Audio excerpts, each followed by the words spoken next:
If you're the purchasing manager at a manufacturing plant, you know having a trusted partner makes all the difference. That's why, hands down, you count on Grainger for auto reordering. With on-time restocks, your team will have the cut-resistant gloves they need at the start of their shift. And you can end your day knowing they've got safety well in hand. Call 1-800-GRAINGER, click Grainger.com, or just stop by. Grainger, for the ones who get it done. Happy holidays. Want to give your host a gift? Consider subscribing, rating, and reviewing the show this holiday season. It really helps the show grow. From all of us at Believe, have a Merry Christmas, everyone, and a happy holiday.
There we go.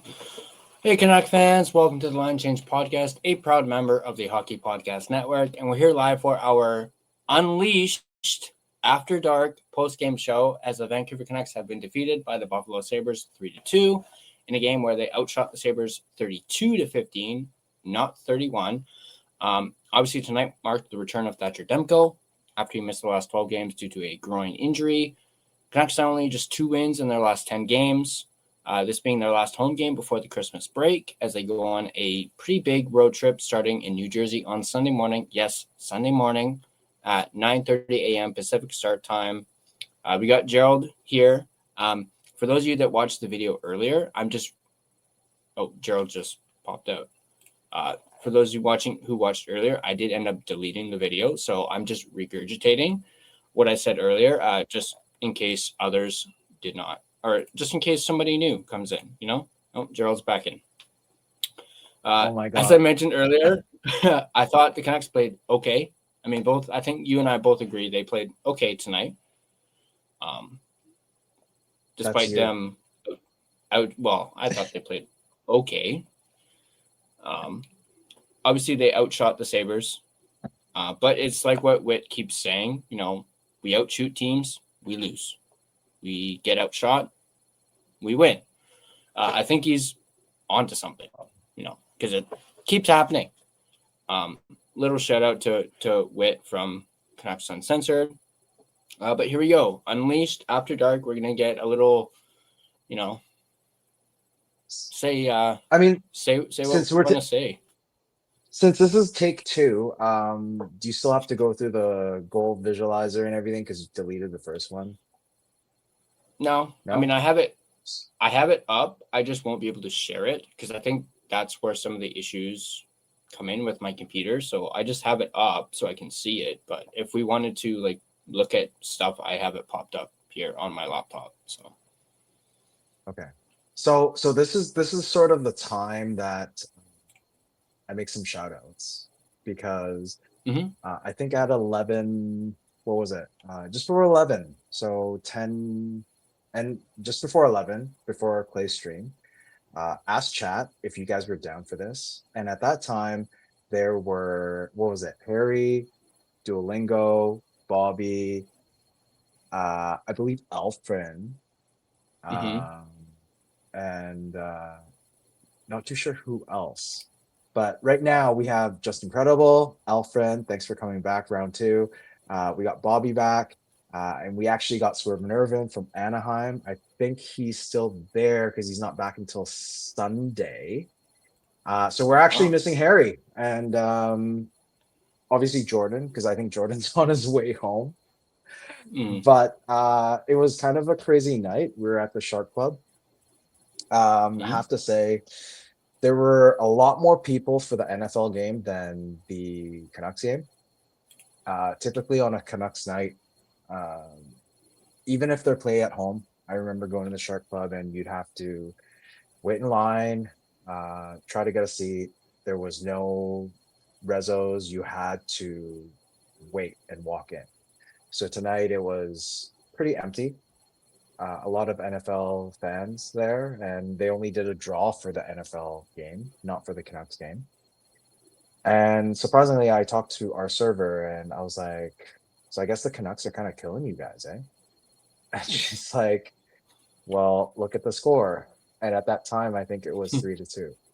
So, but she did say, she said after the game, they get a lot of fans coming over because it's so close to the arena.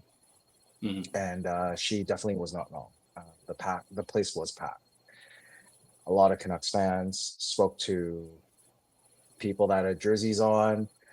I think Jordy might have some video on it, so you guys might see it on Uncensored. Because I had a chat with Jordy tonight, long chat from second period until the end of the game. We stayed there. Actually, we went back again for a bit because he wanted to just chill for a bit and just chat. But some of the fans that were there had the same sort of sentiment. Not sure if you have the same sentiment, but they lost to pretty much the worst team. Well, the other worst team in the league. The worst one from the East. Yeah. By a score of 3-2. So a lot of people were like this came from a guy wearing a Quinn Hughes jersey. And I said, are you ready for the trade? And he's like, hell yeah.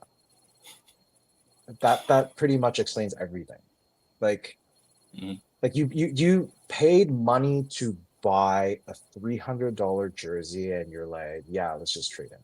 Like, we've gotten to a point in this Canucks fandom community, like it's already worse than apathy. It's to a point where, like, I don't know how low we can sink. I don't think there's in any time in the history of the Canucks since the 1970s where a fan would be like, yeah, trade your best players. I was listening on the radio and they're like, trade all your players.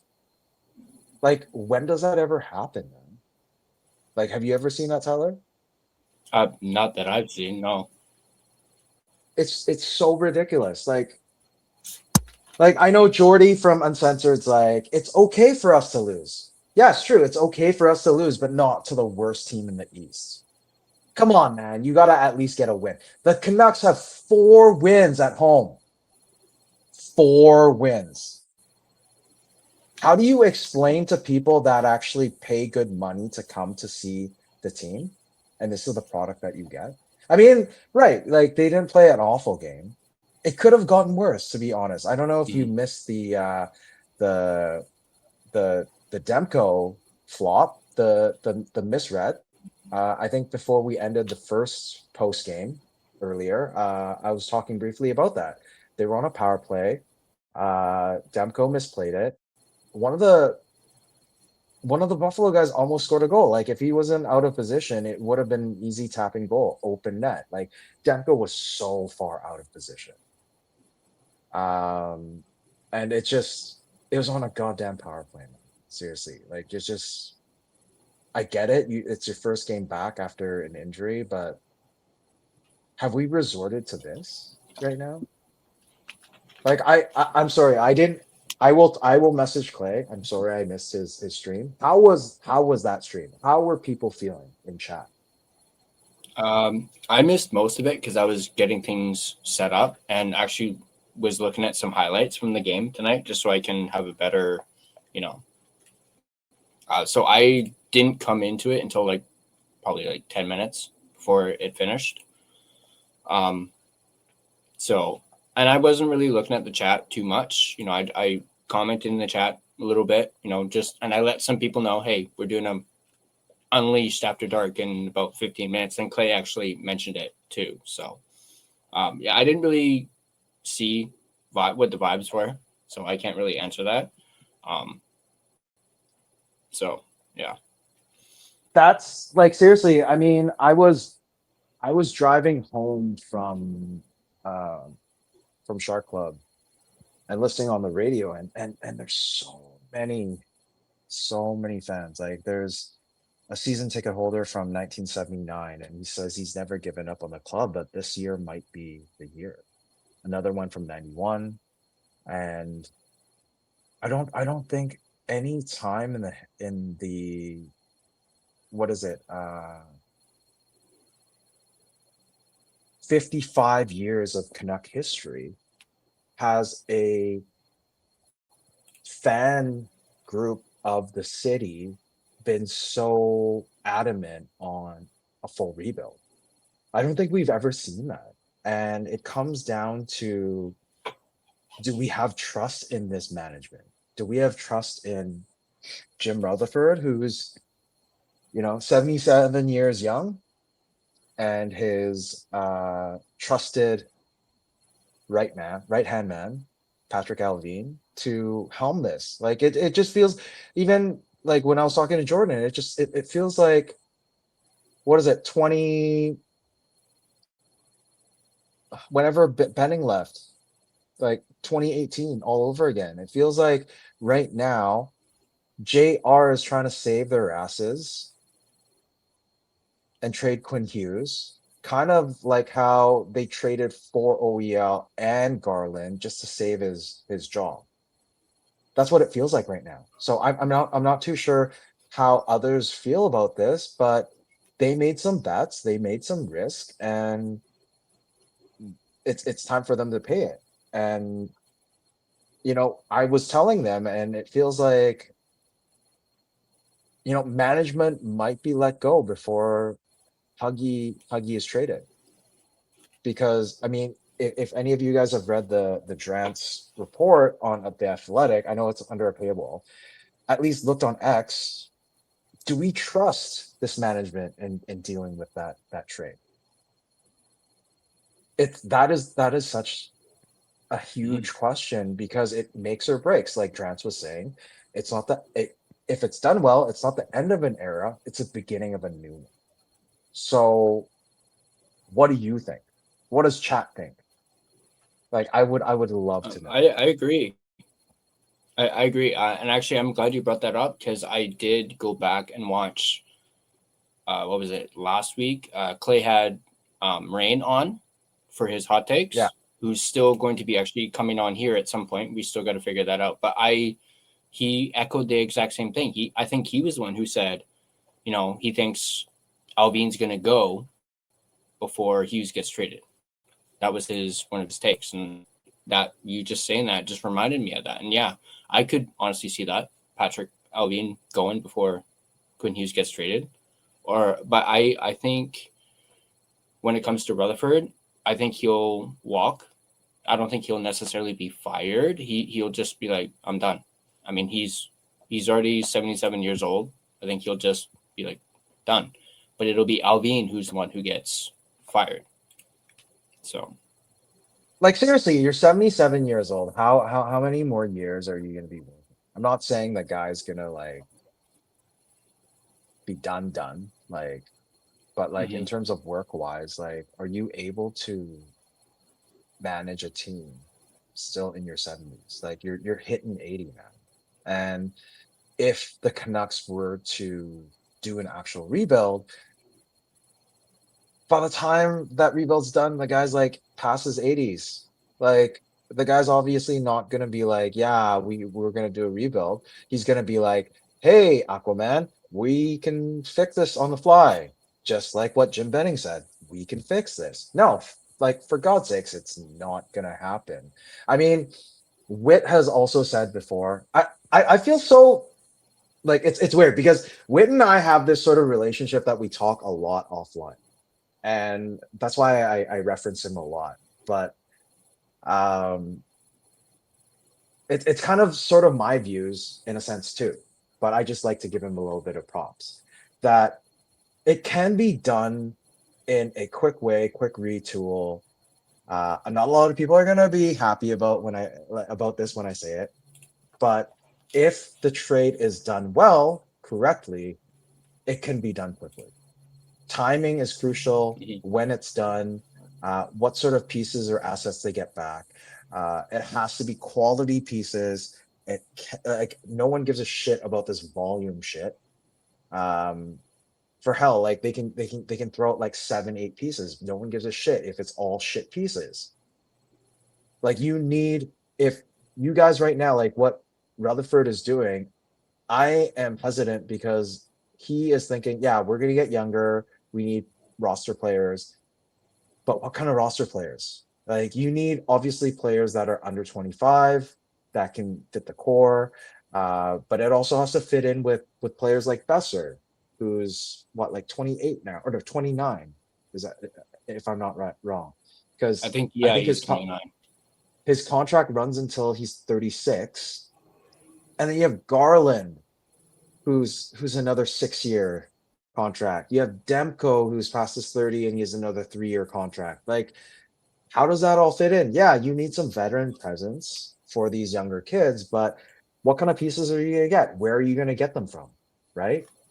And I don't know if we're gonna dive into the whole Hughes rumors and teams that they're involved with.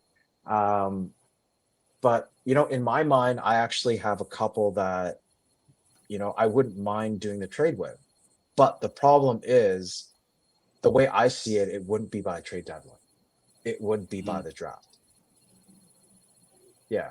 And like I've preached that to you before, right, Tyler? Mm-hmm. I'm glad you brought up Demko. It's Duo. Shout out to Duolingo. I'm glad you brought up Demko. He says, "Who signs a goalie that was injured half a season to 8 times or 8.5 times 3?" Hit the nail right on the head with that duo. Like I didn't understand. I mean, don't get me wrong. I love Demko. I love him.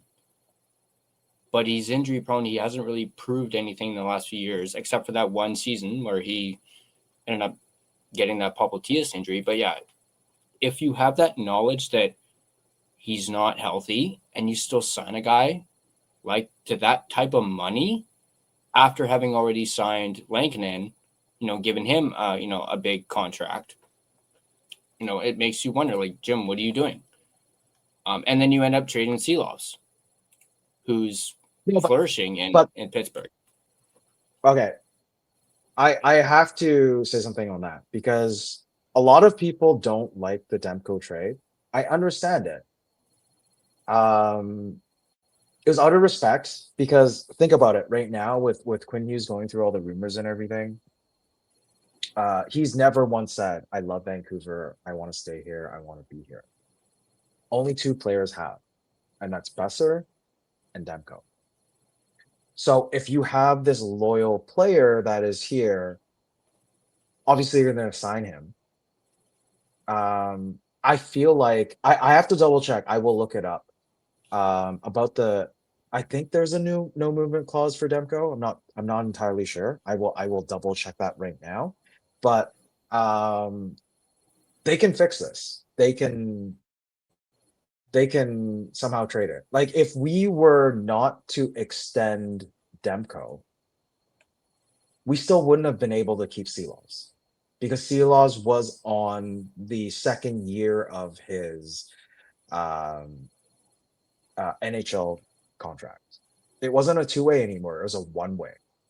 So would you rather have lost Seelovs in the waivers or be confident enough to play him as a backup? That is the question. So either way, it doesn't matter who you extend, sign, whatever it is.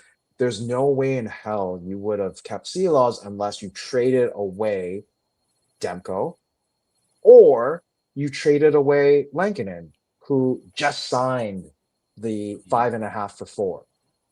And how would that look in terms of management? You just re-sign this guy and you trade him away.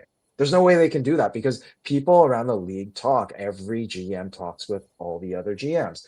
And if you do that, players are going to be like, oh shit, like if I sign a contract with Vancouver, and like, is it even safe? Like they could just turn around and be like, okay, you're expendable. We're trading you. So it's a bad look on management. So Lankinen, the extension itself already was, they should have traded him instead of because Lankinen was so high at that point, the value should have just traded him. If you were choosing Demko, you wouldn't extend him. Then you re-sign Demko, and then you have Seelovs. Cool.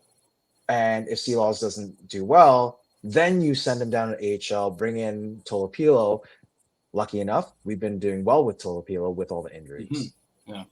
That would have been a much better plan than, re-signing both and having 13 million just on the tandem.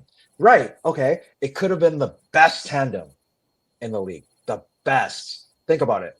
You have a 1A, 1B. I don't think there's any other team in the league that might have that right now. The only exception might be the Avs. Like you have Blackwood, and then you have what's the other guy's name? Wedgwood. The both Woods. and yeah, like come on, man. Like that would have been a much better plan. But obviously, looking back is 2020, right? Mm-hmm. Yeah. To answer your question, Demko's contract kicks in next year. All 3 years have a no move clause. For Demmer, right? But it doesn't kick in until 2026. So technically, yeah, man. If they wanted to now, they could. Like I actually, you know what? Like this show, I don't want it to go like over because I know you're tired and you have other stuff to do. I actually want to go through chat, but one last thing before we go through chat is, would you be confident in having Lankinen as your starter and Tolopilo back in? That is the last thing. I think we'll talk about that right now before we go into chat. But you'd be confident in it. Yeah, I'd be okay with that. Yeah. Okay. Because I think a lot of people have had the argument in terms of looking at, I think it was Eddie Lack who started the season off really strong, and then he just flamed out. Do you see that potential in Tolopilo? I mean, I think it's possible.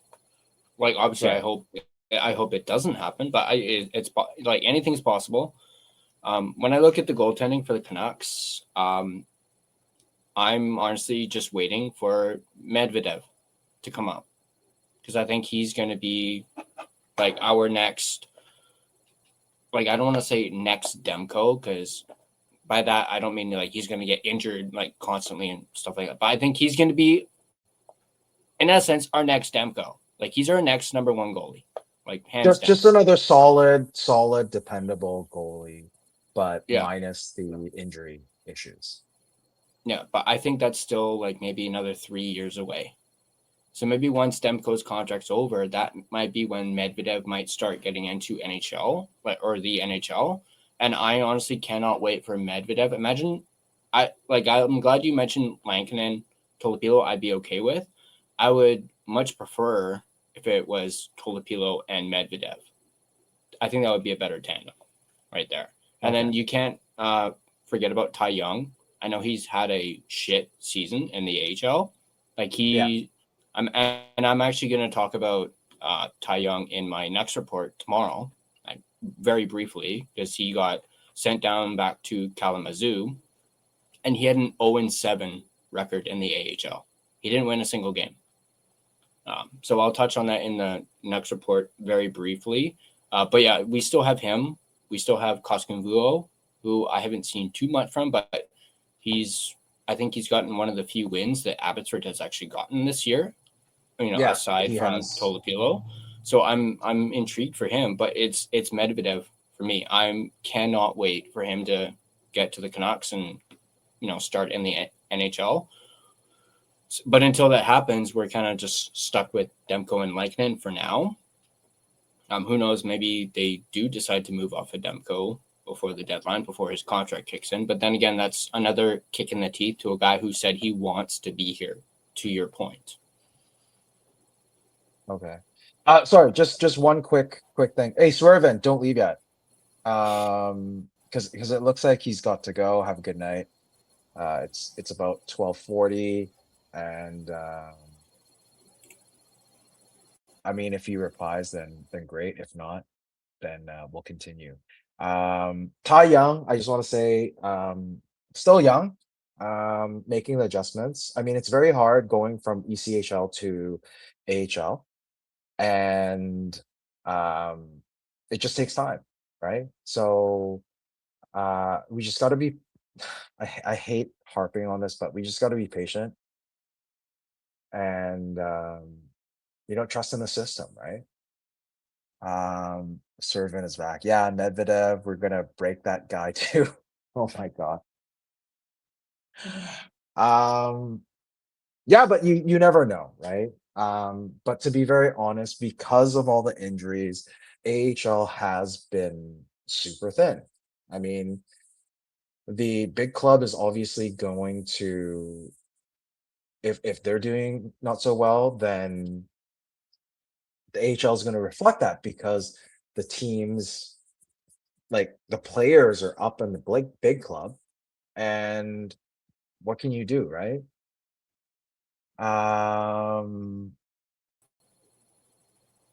Tyler's back. There we go. Sorry about that. Yeah. Sorry. I was trying to get a comment from Urban, actually, since you brought him up. I would have confidence in a Lankinen Tolopilo combo if Ian Clark was still a goalie coach. Yeah, I have to. Yeah, I think the whole Ian Clark saga thing that we heard about, what was it, last year? Yeah. Was crap. Like, the treatment, I absolutely fucking hated that. Like, because Ian Clark is amazing. Bro, and just feels like they kind of he pushed wanted him it, out. though. It didn't push him out. They just True. Well, I understand. I mean, they had someone else in the lines for it, but I think Ian Clark wanted some sort of stability, and he wanted to be a consultant rather than a goalie coach. You can't blame him for that. And I think they didn't want that, though. Yeah. So, it is what it is. But, like, you can't, like, no organization or even individual can't live without another person, or can't live without, exactly what I just said. But it is what it is. Like, if people are trying to move on, then, but you still have him in the system, at least he can give you some sort of, advice, or at least consulting of some sort, then you're okay, right? He's just not going to be there day in and day out, just coaching your players, your goalies to how he was. Like, everyone gets old. It's just Jim Rutherford doesn't realize that. He just thinks he's still 77 years young and can run a team. So Ian Clark, good on him. I mean, he's making bank for it because of everything he's done with Canucks, then I think Columbus, and then back with the Canucks. So good on him. But you got to move on from that, right? Yeah, and I could be wrong. So if anyone actually knows, correct me in chat. I think while he's not technically the goalie coach right now, I think he's still getting paid by the Canucks, despite. He is. No, he is. Yeah. It's a consulting. Like, he has a. It's like if you're a professor, and you have a tenure of X amount of years, then you get, God, I just had that in my mind. So you make like a guaranteed salary. That's what he is. Yeah. Yeah. All right. I'm just trying to get back to where we were before my little internet mishap. Let's go to chat. Because I think it's getting a little late. We have a lot of people here. I love it. Thank you so much for supporting us. Thank you for supporting Tyler in the line change. Hopefully we can grow this channel even bigger for Tyler. And the hockey network. What is it? I'm so sorry. The hockey podcast network. The hockey podcast. THPN. Just call it THPN. You see right there, down there in the corner. But yeah, let me know what you guys think about the new post-game show logo, at least the skate version. I literally quickly did that after we got off the previous one, like before we did this one. I literally boom, boom, boom, boom, quickly made it as fast as I could, just to make it look pretty decent. I think I did see something way earlier. We can go through that, but just a shout out, Irvin. Love that you're still here. I love that everyone else is still here. The only reason why I shout out Irvin is because he was about to go. But yo, bro, watch your mouth, man. No more profanity. I see it. I see you, brother. Oh, come on. We're supposed to be unleashed. Oh, god damn it. Okay, sure. That was the whole point of doing Unleashed.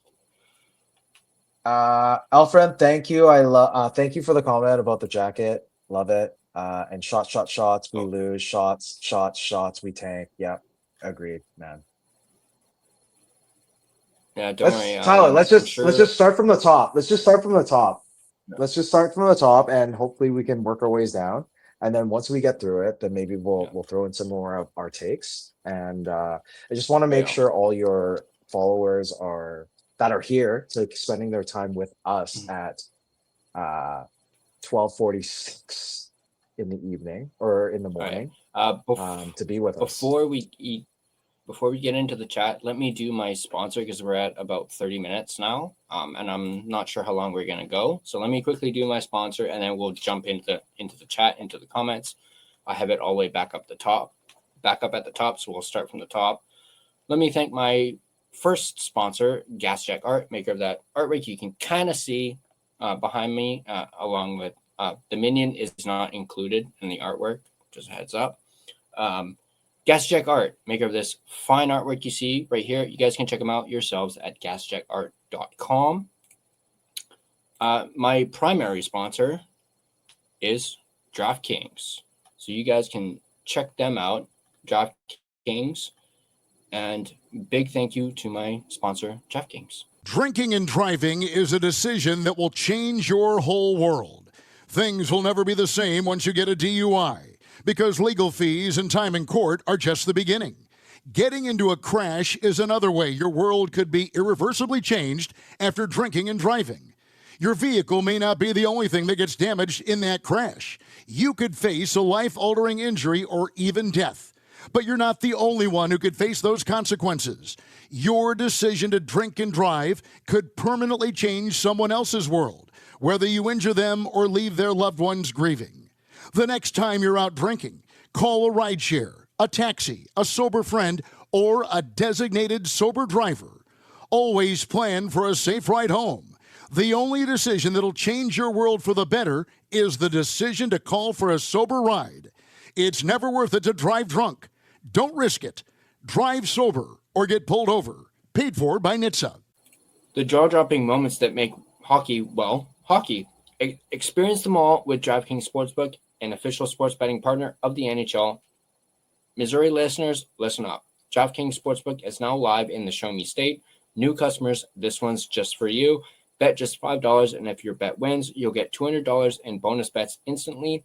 Download the DraftKings Sportsbook app and use code THPN, that's code THPN, to turn $5 into $200 in bonus bets if your bet wins. In partnership with DraftKings, the crown is yours. Gambling problem? Call 1-800-GAMBLER. In New York, call 877-8-HOPE-NY or text HOPE-NY, which is 467-369. In Connecticut, help is available for problem gambling. Call 888-789-7777 or visit ccpg.org. Please play responsibly on behalf of Boot Hill Casino and Resort in Kansas. Pass-through of per wager. Tax may apply in Illinois. 21 plus age and eligibility varies by jurisdiction. Void in Ontario. Restrictions apply. Bet must win to receive bonus bets, which will expire in 7 days. Minimum odds required. For additional terms and responsible gaming resources, see dkng.co/audio. This is a limited time offer. Copyright of the NHL 2025, all rights reserved. There you go. Wow, I like that voiceover.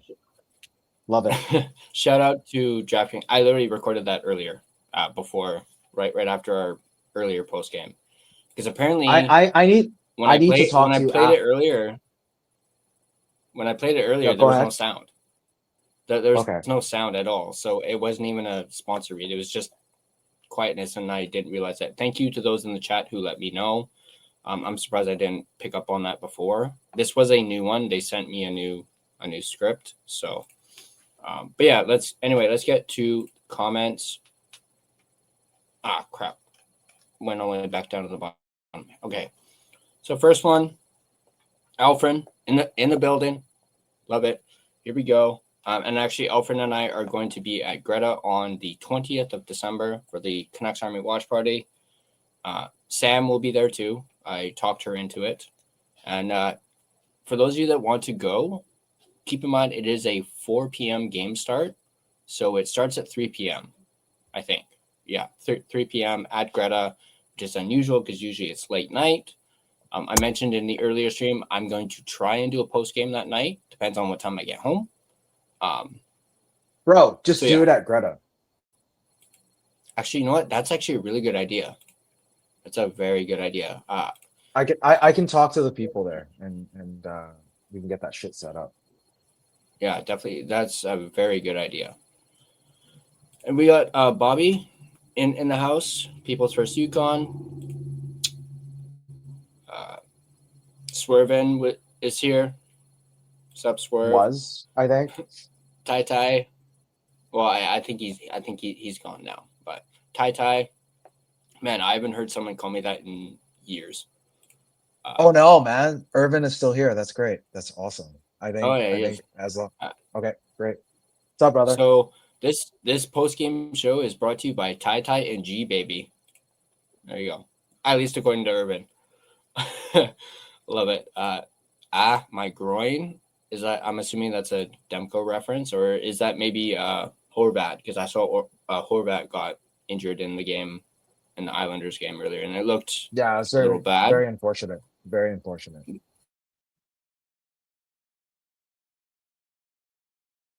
Uh-oh. Tai-Tai's frozen again. Okay. It's time for me to take over a little bit for a second here. Let's see here. Trying to go through all the messages. I'm so sorry. There's a lot here. Let's see here. Wow. Oh my gosh. Okay. On my groin. Love the jacket. Thank you, Alfred. Set that shot. We tank. Yes. Both those hats are straight flames. Damn. Okay. Not too sure what it is. Russ from Nothing is Perfect. Make sure to catch his stream. He does pre and during. Not sure about post games, but make sure you go and follow Nothing is Perfect. Make sure the O is actually a 0. We got Russell in the house. Let's see here. Alfred Demko's kind of literally looking out of place. Yes, I mean it is his first game, and you got to give him some. You cut him some slack, man. It's been a few games. He's a little rusty. It takes some time, and we have Tyler back, So the last comment I was doing was Demko looks out of place. Yeah, I don't think I can get back that far because it won't let me go any further. Yeah, as far as I can go back is Urban's repeat what the Blues did in 2019. I don't know where that is for you.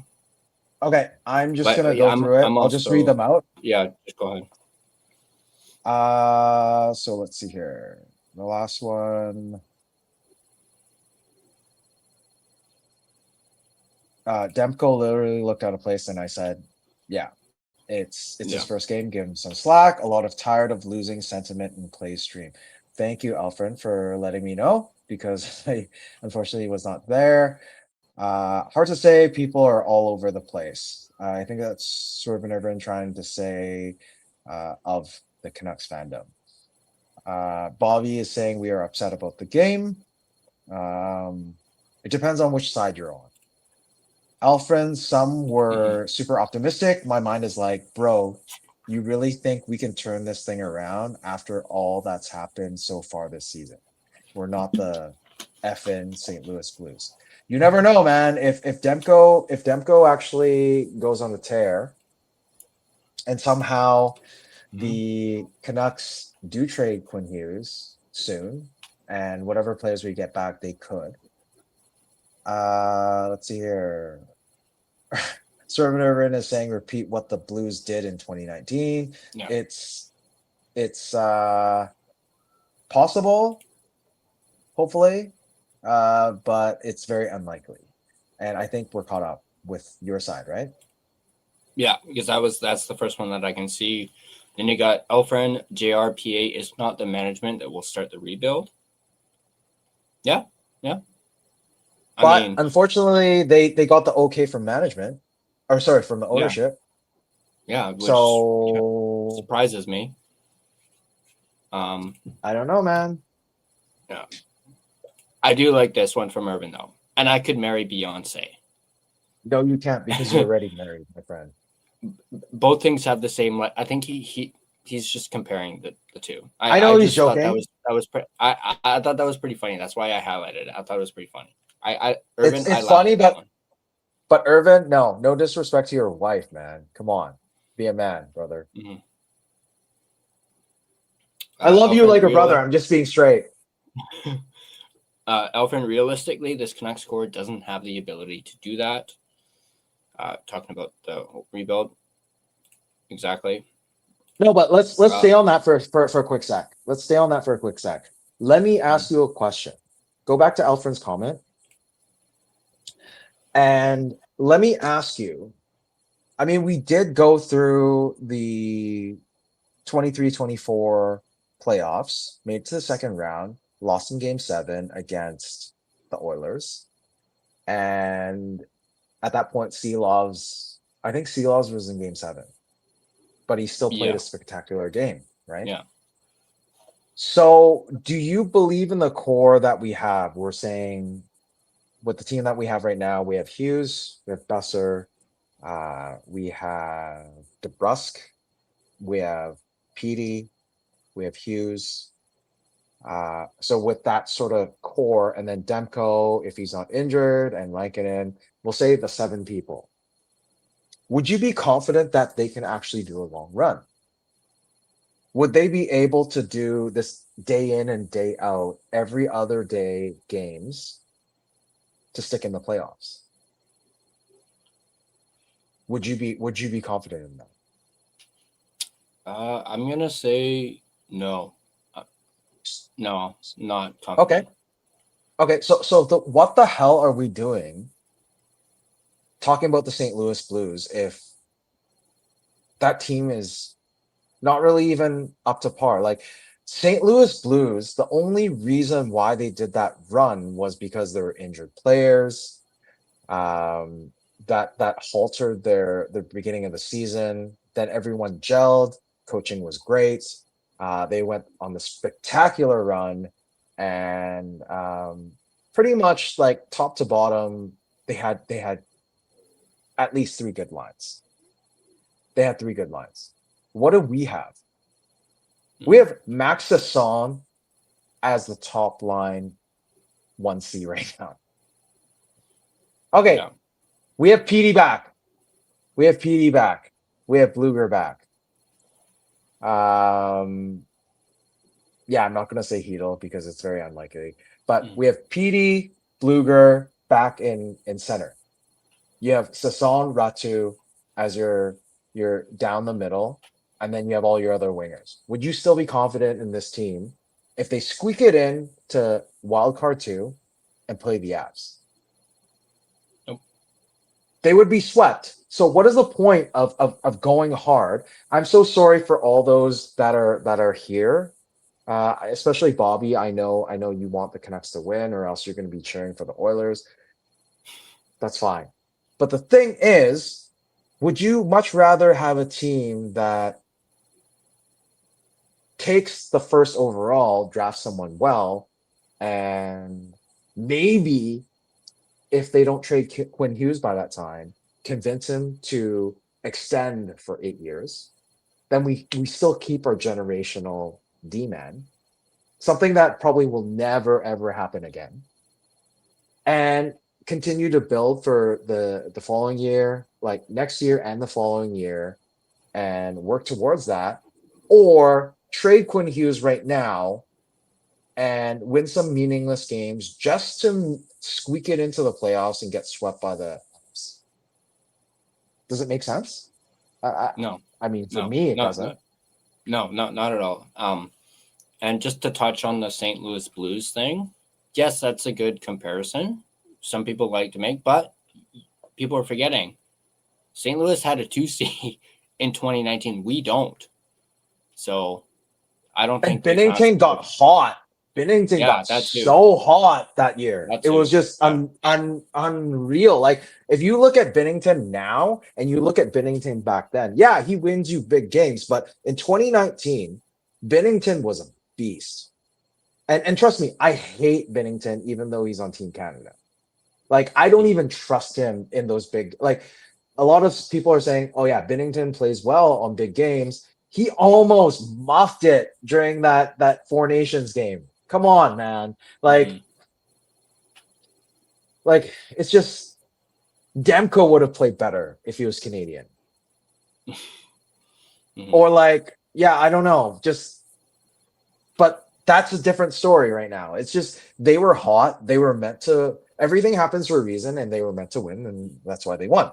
But for us as Canucks, we are biased because we cheer for a team that we love. But factually and statistically, are they good enough? If they're not good enough, why bother just thinking like Aquaman, oh, we're just going to get 2 more games of revenue for the Canucks in the playoffs. Look at the goddamn market right now. The tickets like on the resale market was like 60. I didn't even bother looking during game time. Student Rush was at 39 the other day against Detroit, 49 tonight. And I think the resale market even went lower than that. People are telling you something, or it's trying to tell ownership something.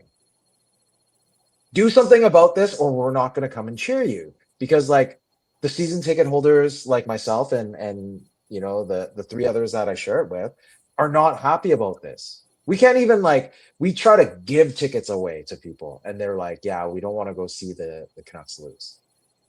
Like, it's that bad. It's back to like 2021. It's back to it's just ridiculous, man. Like, it's just it frustrates me, but at the same time, I shouldn't be frustrated because everyone knows that I am trying my best to be the most optimistic person, even though we're in bad times. I've always been optimistic in chat when we're with Clay, even on this stream.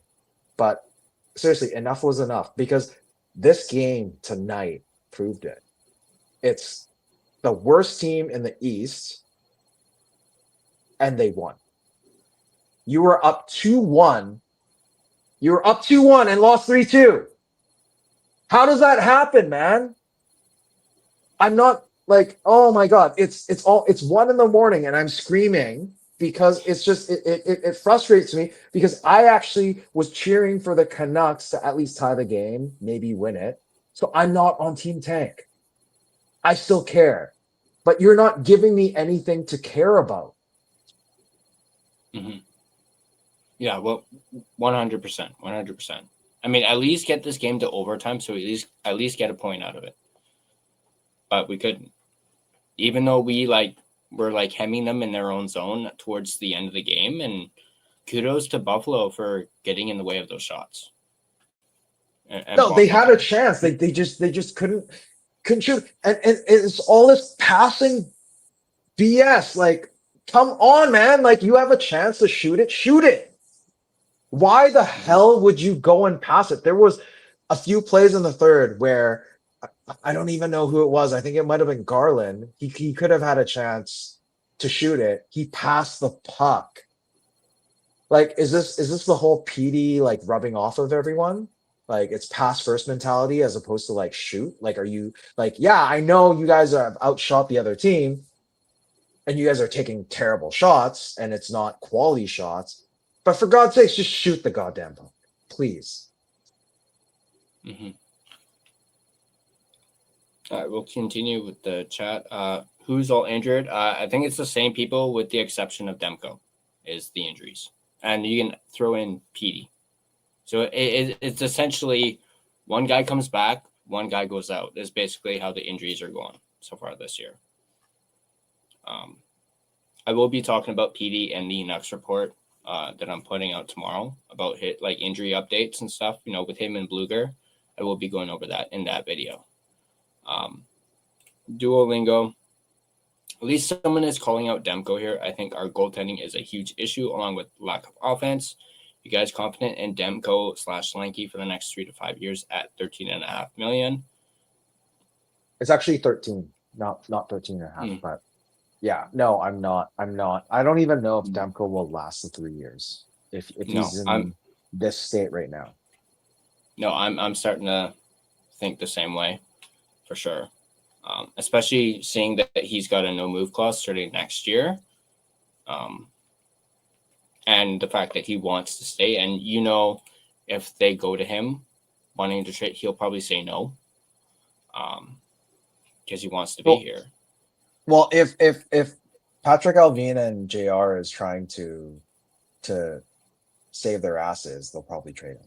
Here, let me ask. Yeah. Hey, Patrick, are you do you think trading Demko is going to save your ass?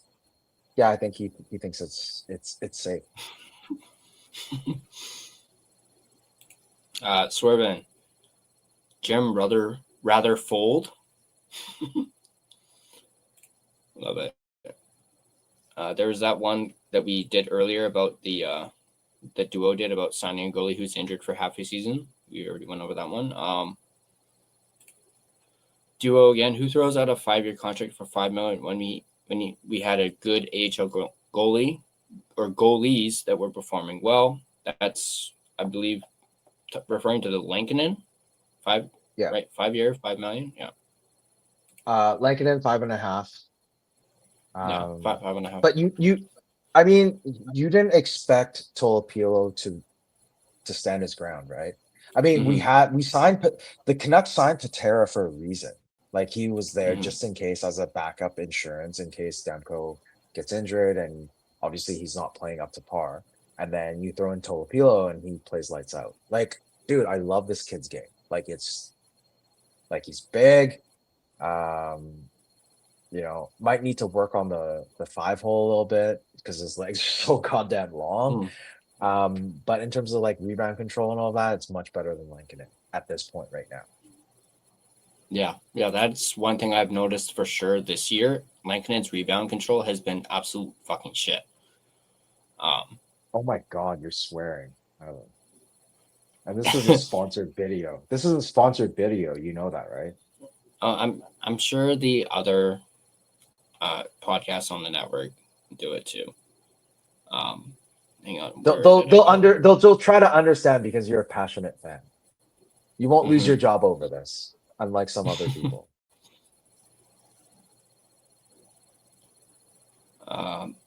Here we go with this one. Alfred. Retool comes with luck too. We all know with this Canucks luck. Yeah. That's a big reason why I'm not on Team Tank, because there's a draft lottery. And we've talked about this on this show before. There's a draft lottery. It's not guaranteed. And plus, we have terrible luck too when it comes to the lottery. You know, a little PTSD like we talked about last time.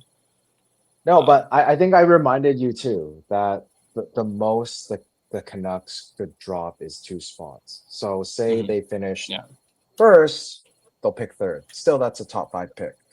They go to second last, they get second pick. The worst they can go down is to 5th. Still a top 5 pick. It's just the problem if you know they go on a run that they usually do at the end of the season, then you know a 5th becomes like a 10th, and then they drop, or like you know they're 7th and they drop to 10th. That's the biggest thing that we worry about. Mm-hmm. That's why if they were about to trade Quinn Hughes, don't trade them. Don't trade him now. Trade him at the draft. I don't care if his value is higher for one playoff run. Make sure it's not because I'm part of Team Tank. If you're part of that philosophy where you want them to get a top 5 pick, you'd much rather have Quinn still on the team instead of trading for assets that come back and then they play well and go on a streak, but still miss the playoffs. So if you miss the playoffs by 2 points, you're in what? You're drafting at 15, 16. Then what's the point, man? Seriously. Yeah. Duo, I guess talking about Rutherford, since we're going way back, 77 and working is just insane. And then older than Biden when he was getting shit on. Yeah, we really are unleashed now. Holy crap, Duo. I mean, I like it, but yeah, let's try and keep politics out of this because I absolutely hate politics. But I do agree with you on that. I will say. Come on, Tyler. Let your subscribers say whatever they want. Don't be a. I mean, I can say this because I'm from that country. Don't be a fucking commie. Duo, at least the delusional Canuck fans got nothing left to say about how bad this team is. It's not negativity when it's just facts.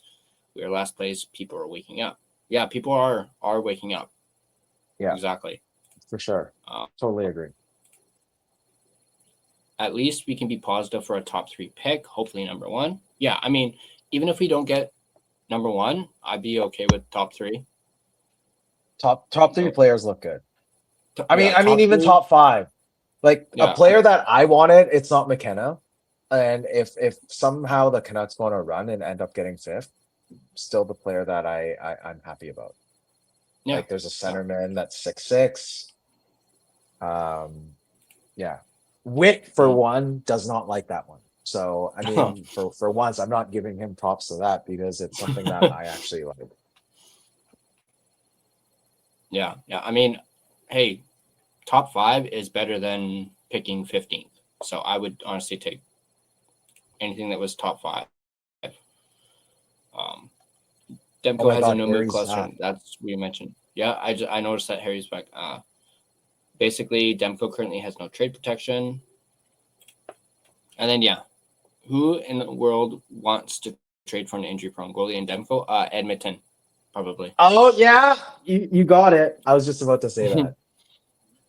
I think Swervin actually was smelling what we were selling there. He said Edmonton too. We trade Demko, who would we get? Honestly, I do not know. I can't answer that question. I have no idea who we would get, but I know Edmonton would probably do it because their goaltending is we know it's shit. Anything is better than Stuart Skinner. Yeah. Alfred disagrees, which is fair. Definitely no, not a division rival. Well, hey, if he plays for the Oilers, he's going to be injured all the time anyway. So, I mean, yeah. Sorry, continue. Here's one. I just thought, what if we did? And this is meant to be a joke. I'm not being serious about this. What if we did Demko for fucking Skinner? I don't know. Are you fucking serious right now? That's why I said it was a joke. I mean, people are asking, who would you get for Demko? Probably Skinner. They'd probably be willing to part with Skinner. I'd just take any pick. Mm-hmm. Or, yeah, I guess you could try and do draft picks. You would have to retain salary and give someone a second for any team to take Demko now. That's actually a pretty good point. Yeah, we would definitely have to retain salary for sure. And that's probably something the Canucks do not want to do. Jordan, oh God, Demko winning with the Oilers? No thanks. And then we got Urban, throw them a grenade. Yeah. Alfred mentions earlier about when we were talking about Seelovs, how we risk losing him to waivers if we were to send him down. And that was a big reason why we did the trade in the first place. I think at least they got a fourth out of it, and Chase Stillman. Yeah. Mm-hmm. Duo, I looked at every goalie tandem in the league, and ours is by far the most overpaid, unreliable. It's not even close. Interesting. No, there's actually a $10 million goalie in the league. Someone go look that up. Is that? I want to say Bobrovsky, or is that Shesterkin we're talking about? Don't look that up. Let's just go through chat. Someone will look at it. Someone will find it. If not, we'll talk about it at the end. We got to go through chat. It's like an hour right now. Lankinen as a starter, he's proven time and time again he doesn't have the ability to provide sustainable goaltending. True, but you have to give him the benefit of the doubt. He was the only goalie in the league, I think, to start 10-0 in road games. Yeah.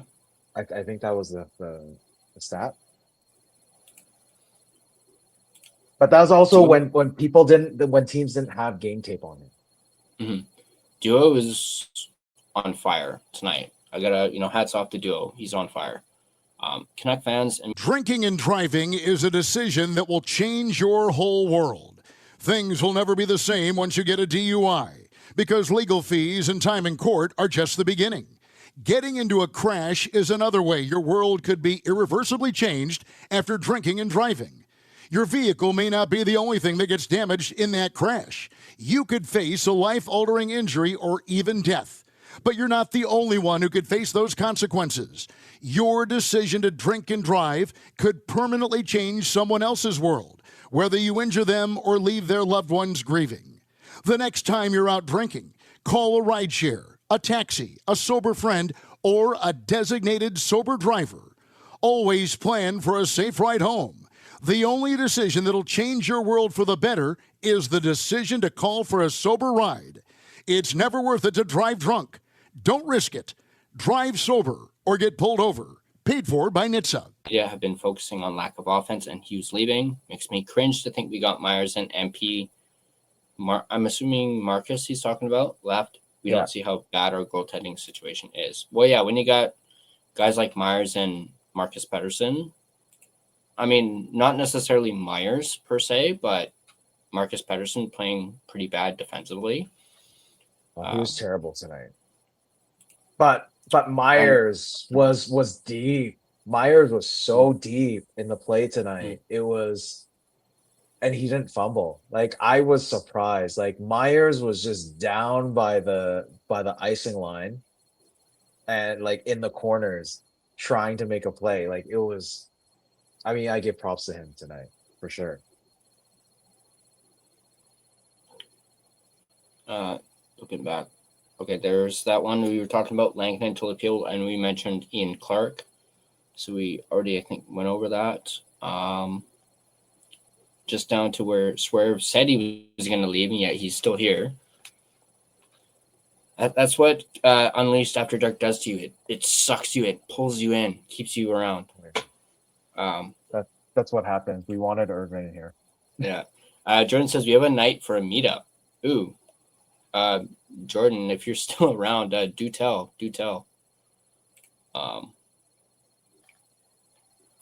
Duo once again. Silov's a 900 save percentage and 24 years old, and we stuck with Lanky and Demko. What a fumble! No, because look at Silov's numbers in Pittsburgh. He didn't play tonight, and Jari kind of shit the bed tonight.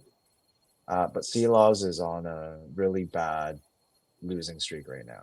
So I would much rather have Tolopilo over Silov's. I think Canucks conversation quads was super high on Tolopilo. I think. Yeah. Oh yeah, he is. I think he is. Did you hear that? He said 8 games, and he's still at 905, something like that. Yeah. Quads is a big Tolopilo guy. So, Urban, yeah, Medvedev, we're gonna break that guy too. Well, I certainly hope not. I mean, if Jordan you were to play it. for Abby, yeah, he's saying Saturday, January 3rd. Okay. Okay. Isn't that the Seattle game? No. Yeah, it is a Seattle game, January 3rd. If I'm not mistaken. Yeah. No. Sorry, Boston. It's the Boston game.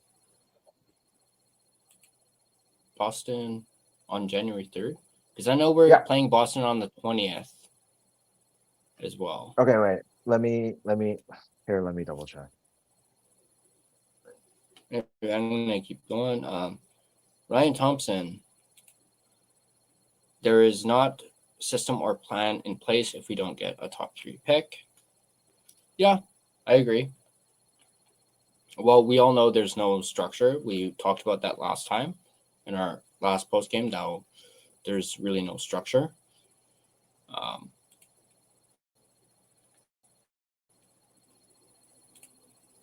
Ryan Thompson again. That's all it matters right now for this franchise. Top 3 pick, or we're going to suck for another decade. Yeah. No, I was right. Definitely, Boston, I definitely agree on that. Top 3 pick, or we suck for now. Yeah, true. Yeah, I was right. Definitely. Boston playing in Vancouver on the 3rd, January 3rd. Yeah. Okay. And then Seattle on the 2nd. Seattle usually plays either on the 1st or the 2nd in Vancouver. It's been like that the last at least couple of years. At least last 3 years. Mm-hmm. What's up, Jake? Justin Incredible. Ryan Thompson again. Sorry, I'm just trying to get through the chat. Top 3 pick may chance Hughes' decision to stay, but Nemec is a better option as we were treading younger. No. I think Nemec is going to be a bust. It's if you were to do a trade with New Jersey and Nemec is the centerpiece, no, I would say no. Unless the centerpiece is Hischier, I would say no to New Jersey. Seriously. Like there's no like if you look at the like I've done my homework. If you look at Hischier's going to be a UFA the same year as Quinn Hughes. I don't think they're going to be able to re-sign him.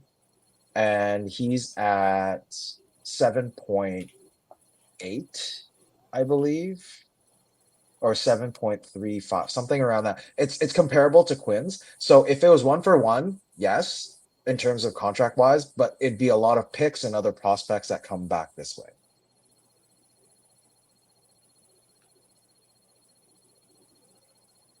Yeah, Hischier's at 7.25. Yeah, and Quinn's at 7.85, right? I believe so, yeah. Duolingo, it's kind of exciting to see what management will do, trade, signings, etc. Looking forward to some surprises. Yeah, and I'm glad you brought up Hischier because I'm going to be actually going over Hischier in the next report tomorrow, as he's someone who I really want the Canucks to go after, but I'm not sure if the Devils would part with him in a Quinn Hughes trade, especially with Jack.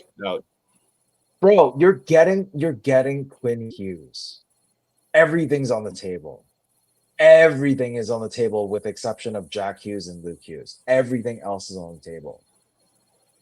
If Jersey is saying no to Hischier, and there's no point talking to them anymore. Seriously. Irvin, we could get a top 3 pick and still fuck up royally. Yeah. I mean, that is the Canuck thing to do. So, Irvin, tell me who the best player in the 2018 draft has been. Quinn Hughes? I thought Quinn Hughes was 2017. No, I'm pretty sure Quinn was 2018, and I think it was Petey who was 2017. Yes. So, yeah, I guess it's Quinn Hughes then. Is the answer. Most likely. I'm just checking right now. Yeah, Quinn was drafted in 2018. Hey, yo, Darlene played very well tonight. And Darlene was first overall. I was actually hoping for Darlene that year. But the Canucks kind of fumbled that and then ended up falling and going 7. I think that was the year that they dropped 3 slots. They were supposed to be 4th, maybe. I can't remember. Yeah, because they ended up drafting Quinn 7th overall, and the top 3 picks were Darlene, Svechnikov, and Kotkaniemi. Those were the top 3. Yeah, and then 4 was Brady Tkachuk. And 5th was Barrett Hayton. And he's been talked about recently from Utah. Yeah. Utah definitely has the assets for Quinn. They still have a lot of draft picks. They have a lot of prospects. They have actually roster players that would fit the mold. So, Utah would probably be like a sleeper. For Quinn. Just looking more at some of these names. Vitaly Kravtsov was apparently drafted in 2018, 9th overall by the Rangers. So was Bouchard, but nobody cares about Bouchard. Dobson. Yeah. And now I'm like way past like the top 10. And then, So, I would say, definitely Quinn in 2018, just by looking at the list. I mean, you could make an argument for Darlene, I suppose. Yeah. Brady? Brady's pretty... But, dude, if we had a Brady, come on, man. Mm-hmm. If we had Brady Tkachuk, that would... Bro, yeah, by the way, shout out to Brady and Matt for their new podcast. I've watched a couple episodes. They're pretty good. They're hilarious. Yeah. I guess Irvin answered his own question. Oh, yeah, we have that guy. And somehow this team still manages to fuck up. Irvin was going on, fool me once, Canucks. Yeah. Duo, knowing our luck, we draft.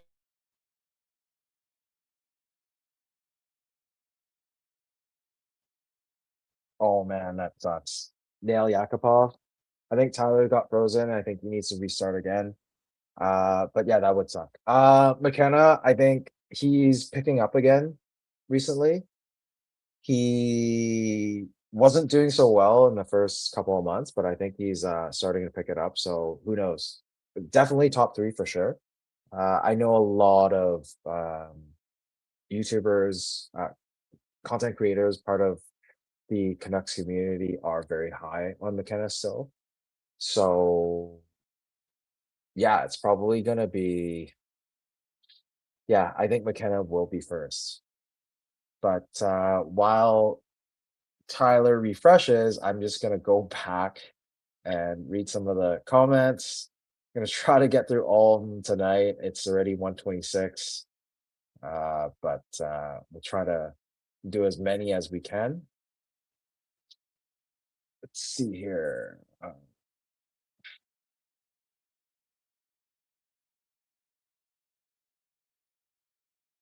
Okay.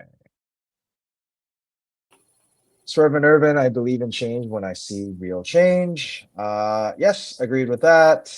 Bobby, People's First Yukon. Could Vancouver Canucks, I guess, draft McKenna to play with them? That's only if they start to lose and get the first round pick. But I know, Bobby, you want to see them win right now. So if they continue to win, it's very unlikely we'll get McKenna. Swerve and Irvin, Edmonton's failure wasn't solely on Nail Yakupov. It was the lack of support surrounding their stars. Yes, that's very correct. It's kind of, in a way, I would say, same thing with PD, but at least PD has played around. You know, he's upped his defensive game. If you know what, he had some stronger wingers, you know, and not needing to make these defensive face-offs and all of that, he can still get back to that 100-point player that he was at that point. Because look at it, 23-24. I think we had Blueger at that time already. You know, who else did we have that year? We had Zadorov, we had Tyler Toffoli. You know, JT Miller, at least JT's, you know, he was responsible for a lot of the faceoffs also. So that took the pressure off of PD so he could actually become that 100-point player that he was. So yeah, if Canucks are able to surround him with better wingers, you know, you never know what he can do, especially if he doesn't have to make those defensive starts, right? And we have Tyler back. Yeah. And then I think you have loved the have the entire comment that you were presentation just of the stream. Yeah, I know, because I started that one. Thank you, Alfred. I appreciate that. Duo. So if we lose Hughes, our core is PD, Besser, Demko. So sketchy. Every player has been proven inconsistent. Yeah, that's fair. But here's the question: Do you think Quinn Hughes is a playoff performer? I would have to say no, based off of us having hardly been in the playoffs. I mean, tonight there was a play where he, like the spins and everything. Yeah, I don't think people can really read him, but in terms of like the frame wise, he's under 6 feet. What is he, like 5'9", 5'11"? I can't remember. Something like that, yeah. So unless you have a really stacked team that has really big forwards or another, you know, second line of big defensemen, it's very hard for a smaller defenseman to really make a difference. Like, that's how I kind of see it. And that's why I'm not so, you know, I don't feel as bad if we trade Quinn, especially if we get some really good prospects back. Right? But no offense to that. Like, I love Quinn Hughes. Come on, man. I just got his. Yeah, no. Hopefully not the last time. Yeah, I saw that picture of you and even in that picture, he didn't look amused. Like, he had just the look on his face. I don't know if it was him being tired or what, but he wasn't smiling. I think I pissed him off. One thing. I think I pissed him off. Oh, really?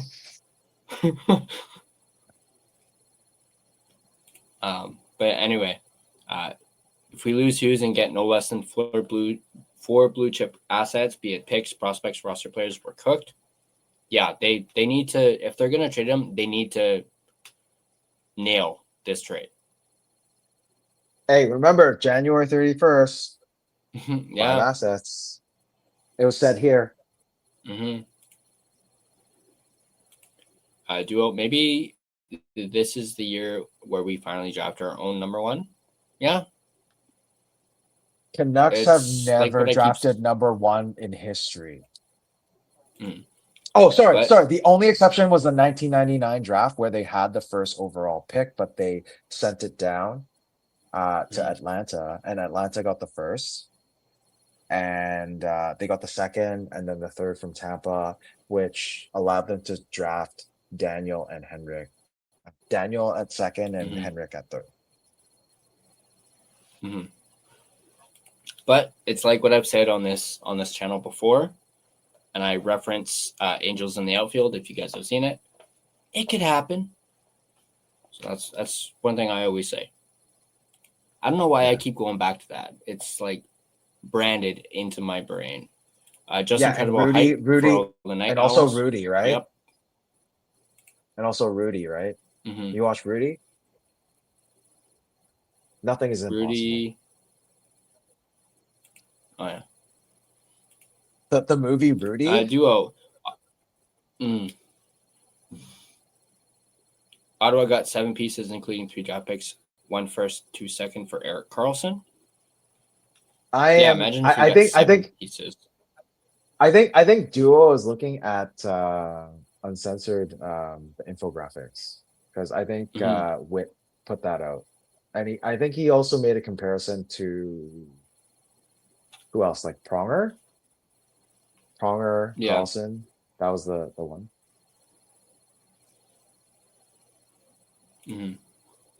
Anyway, Hughes needs to bring in at least a minimum of 4 first-round blue-chip prospects or more to even be remotely worth trading him. Scared management will trade picks for random veterans for a playoff push. Yeah. I would be scared too if that's what they're thinking. Like, they need to be thinking about future, not this season, if they're going to pull the trigger on a Hughes trade, especially if it's before the deadline. So you saying that means you don't trust management either? No, I don't at all. Because obviously they have a habit of trading their first. They traded the first for Bo Horvat for Hronek, and then the first round that they got from JT Miller for Marcus Pettersson, Doc. But to be fair, they also unloaded Heinen, Desharnais, I think a prospect. Yeah. So rough, I think his name was Maelstrom or something or Fernstrom was his name, the prospect they got rid of. Yeah. It was Fernstrom. Melvin Fernstrom. Yeah. So imagine if they got first round picks for Quinn Hughes and then they immediately trade it away for another, I don't know, for God's sakes, like a 2C or something. I'd be so pissed. Like, seriously, like, you have these first round picks in such a deep draft and you trade it away just for this season. No, please don't. Yeah. Gerald holding it down when Tyler's freezing is so funny. Yeah. I don't know why he's doing it so much tonight. I don't know why. I wonder if it might actually not even be my internet. Maybe it's like StreamYard or something. Because it's happening. I don't think it's ever happened this many times. I think whatever it is, it just wants me to pull my weight. This core has only made the playoffs twice, including the bubble year. Every time they make the playoffs, they follow it up with multiple years of failure. Yeah, that basically seems to be what happens every time. Elfrin says he's been saying this for a long time. I think this is when you were referencing the Canucks squeaking in and then getting swept by the Avs. Yeah. Like I said earlier, Duolingo's guts is on fire. 2 lucky seasons don't make us a contender, let alone a playoff team. Yep. Agreed. Pretty much. Does having Hedl and Blueger back make us a playoff team forward? No. I mean, definitely not with Hedl, for sure. No. A healthy Hedl, yes. If he's never had a prone concussion, Hedl, no. Yeah. Like if this was like an alternate universe Hedl, yeah, I would say so. Bro, I would have a healthy forward over Marcus Pettersson. I said this right now, like here. Like, I would much rather have a healthy forward than, Marcus Pettersson isn't playing very well. It's like even tonight's game, it was just it was to the point where I was yelling with so much profanity that Jordan had to like record me, and hopefully it's not on Canucks Uncensored anytime soon. But I was so pissed off today. Mm-hmm. Superstars carry teams. Look at McDavid and Draisaitl, 2 Stanley Cup Finals with worse goaltending than ours. Yeah. We just don't have offense, right? So yeah. Just imagine if the Oilers had actual good goaltending, they probably would have won at least one of those Stanley Cup Finals. They'd be like the Avs right now, man. Yeah. Here we go. Our superstars just don't have that capability. No, but sorry. Wait.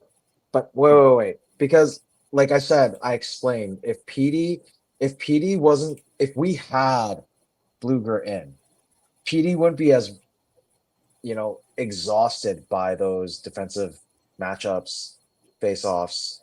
He could focus on offense. If he had better wingers, he'd be scoring more. So it's really not the capability. Like if you look at it, people have been bashing on PD all year, and with his, even with what happened in the summer with his unfortunate unborn child and all of that, like he worked out, he had a great summer, and he came in, but he was just throwing a bad deck of cards because everyone was injured, right? So if in a world that we had Pius Suter resign instead of Evander Kane, that might be a different story. So it's really not about that. Like PD was really the right choice if you look at it. I mean, look at JT Miller right now. He's on the Rangers. I mean, of late, with exception of 2 games that he hasn't scored, like he's getting back up there. But still, prorated for an 82 game season, he's only there for 46 points or 48 points. PD, at least with what he's doing right now, for 82 games, he'd probably still get 68, 69 points. So maybe it is a blessing in disguise. So think about that. And management definitely should not blame the team not doing well because they traded JT Miller. Come on, man.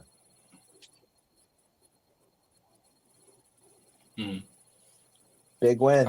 Big win, M36. Got to trade Hughes soon. The longer any drama builds, the less teams will be willing to pay. Yeah, I mean, we kind of talked about how, speaking of Miller, we all talked about like the drama from last season. Well, there may not be a rift this year, but there's still drama because, like what Adam Foote recently talked about, I think it was at practice the other day, is the noise is getting into the locker room again. So we just traded out the JT Miller PD rift drama in the locker room to, is our captain being traded, basically. So nothing's changed in that aspect, despite Adam Foote doing his best to be Mr. Positivity. So sort of to answer why, I think you saw, I don't know if you saw this picture or whatever. What did you see it? Did I send you a picture of me and Quinn Hughes? No. Yeah. I think you posted it in our chat. Okay. Like our group chat. Let me give you some context in that. Because I don't think you were at Clay's stream, the member stream. So I brought it was a season ticket member, a good friend, their kid, to see Quinn Hughes. So I don't know, maybe Quinn thought it was like my kid or whatnot, especially with this ugly, disgusting, whatever Movember thing coming. Yeah, I thought you said you were going to shave that off. No, I'm gonna do it for a month and a half. So I'm gonna leave it. Like I didn't even trim it this year. So December 14th. At least I'll make a post on Instagram or something just to finish it off. I mean, this year, I'm still like $500 short of last year. Still trying to reach out for donations. Not plugging this right now. I'm just saying as it is. But back to the Quinn Hughes story. Like I told him about this. I was like, I wish I shaved so I can take a picture with you. And he's like, so why didn't you? And I was like, oh, I'm growing this out for November. I'm trying to raise awareness for mental health. And he's like, wow, that's awesome. And then I said, yeah, I just wanted to check in with you to see how your mental health is with all the rumors and everything circulating. So he said to me, he goes, well, I'm still here, right? And I was like, yeah. He's like, I'm doing okay, but I can. It's pretty much exactly what he said to CTV in terms of like the food bank and all that. He's like, I can only control what I can control. So it's like that generic answer that he already has like etched in his head, but he added like, I am still here, right? So, and then after that we took a picture. He asked me about my phone because I can't show you now because I'm using it right now, but it's like a fold. And he's like, yeah. Wow, what? He's like, holy crap, what kind of phone is that? And I was like, it's a fold. And I was like, can you just wait a sec? And I gave my phone back over to the person. I was like, can I just take a picture with Quinn? Because obviously it's not my kid. I wanted a picture with him.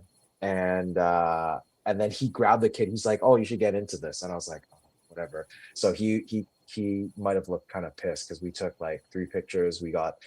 I got a hat signed, the kid's jersey signed, and my jersey signed. So it's one extra than you can actually, like, you are allotted because it's only one item per person, right? So that might be the reason why. So okay, that's fair. But I love how he just gave his basic like media answer when there was no camera in front of his face. He still gave the same answer. Anyway, crap, where were we? All right, here we go. Justin. They can't fill the seats. Yeah. $49 tonight. Duo. If we traded Besser, Demko, or PD today, we'd have to retain salary on all 3. Our 3 core pieces, that's just depressing. Yeah, if we traded them today, we'd have to retain. Besser, PD has no movement, so it's only Demko that can be traded right now. Yeah. But I think he's basically saying if there was no move clauses, regardless, we would have to retain salary on all 3 of them. Yeah. Definitely PD for sure. Oh my God, that would be disastrous. Justin, I guess this was when you were going on your little passionate rant. Fire, Gerald. Love your passion there. Elfriend G is on fire. G baby. Love it. As much as I hate it. Why were we also in a hurry to sign Demko? Yeah, that's actually a very good question because we could have waited a year before they did it. But they pulled the trigger on it. Same thing with Garland. They pulled the trigger. No, wait. Garland was a good signing, but Demko, Garland was waited. Dude, man, the guy signed for 6. That's like he didn't even get a raise with inflation and also the cap. Like he had $6 million, man. But Demko, yeah, I think if I was in their shoes, I would have re-signed Sherwood instead of Demko and let it run out. And then at that point, depending on Demko, how he's doing, then just trade him for assets. Because you already have Lankinen. And the only problem is Lankinen hasn't been playing very well this year. And you can't sign him because he has a no movement clause already as of the start of the season. So at least you can trade off Demko, but that was their bet. That was their safety net, I guess. And management took too many risks, like Heedle, Demko. Alfred's right. We didn't have to rush. Mm-hmm. Good comment from Duolingo. My parents live in Calgary, and tickets are going for $50 lower bowl, as people don't want to go to games. Canuck fans need to follow suit. $25 or free for upper bowl. Wow, I didn't know tickets. I'm assuming he's referring to the Flames. $50 for lower bowl. Wow. Yeesh. Yeah, well, Calgarians, Albertans don't have to pay taxes also. Vancouver is much more expensive. Yeah, very true. Swerven, was it to guilt Quinn into staying by signing his homies? I wouldn't be surprised if Rutherford and Novian thought, like not necessarily that was the main reason, but they thought of it. I wouldn't be surprised at all. Demko, Besser, and Garland. I still think, and this is just me personally, they need to keep Garland. Like, I know there's been talk about trading Garland because the whole veterans thing. Out of those veterans, I want them to keep Garland. Just to keep somebody. If they were to trade Quinn Hughes, who would your next captain be?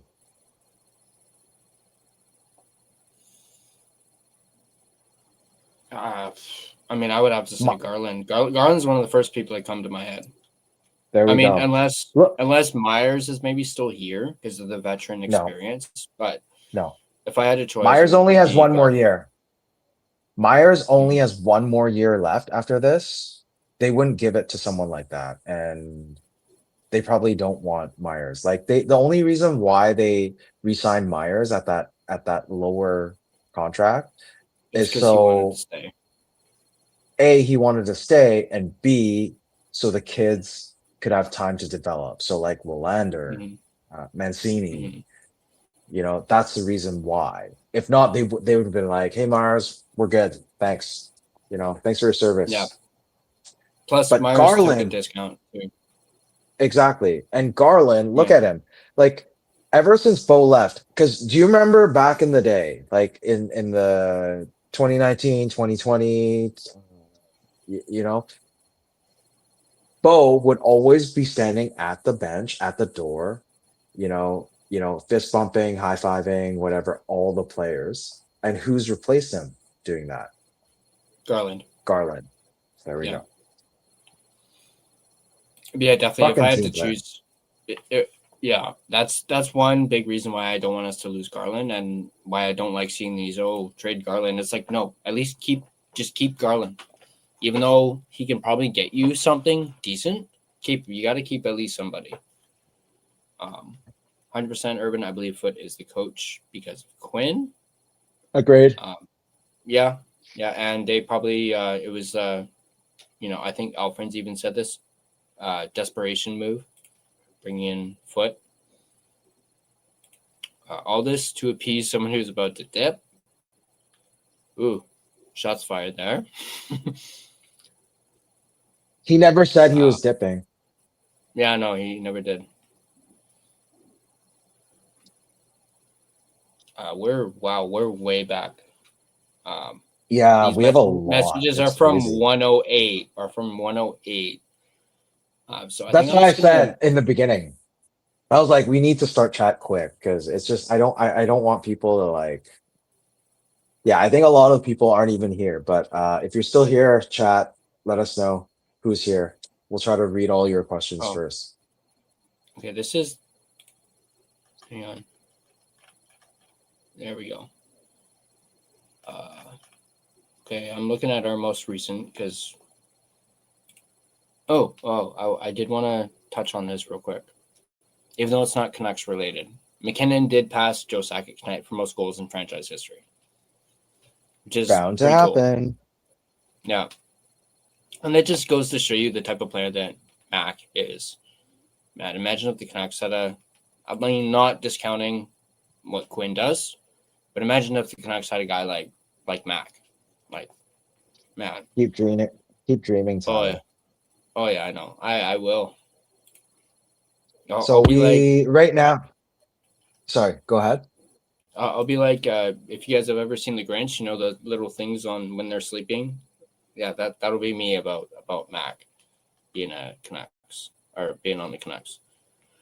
Justin says he's still here. Bobby's still here. Says we still have 24 people. Serious? We have 24 people here right now at 1:51. That's crazy. Yeah. And that's between YouTube and X, between the two. Harry's still here. here. He said, Harry has a lot of questions. He made a lot of comments. If you can maybe go through some of those. yeah, I think I found one. I feel like we would have a fun time talking about the Canucks while having hot pot right now. Yeah, I wouldn't mind a little bit of hot pot right about now. I'm actually, I think Harry, my are you stomach's actually kind of Harry, are you inviting us right now? Are you inviting us?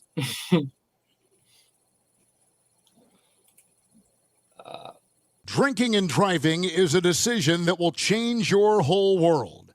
Things will never be the same once you get a DUI, because legal fees and time in court are just the beginning. Getting into a crash is another way your world could be irreversibly changed after drinking and driving. Your vehicle may not be the only thing that gets damaged in that crash. You could face a life-altering injury or even death. But you're not the only one who could face those consequences. Your decision to drink and drive could permanently change someone else's world, whether you injure them or leave their loved ones grieving. The next time you're out drinking, call a rideshare, a taxi, a sober friend, or a designated sober driver. Always plan for a safe ride home. The only decision that'll change your world for the better is the decision to call for a sober ride. It's never worth it to drive drunk. Don't risk it. Drive sober or get pulled over. Paid for by NHTSA. He did a double post for that one.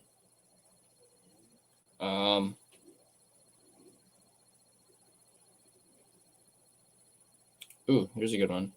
Justin, can you imagine if Detroit didn't botch 2018 and selected to use and we went with Zadina? Oh boy. That would suck. That would have been terrible. I mean, it would have been good for Detroit, but not us. Here, see if I can find some more from Harry. Says, I would be happy with top three. Oh, to answer your question earlier about the $10 million goalie, it is Bobrovsky. I thought it may have been Shesterkin. I thought so too. Him, I think Shesterkin is though. Isn't he close to 10 million? Here, I don't know why, but for some odd reason, the Canucks are trading a pick away during the draft. But maybe that's me. I mean, are you saying like in a 2026 draft, Harry? You think that's going to happen? Yeah, Duo's still here as well, of course.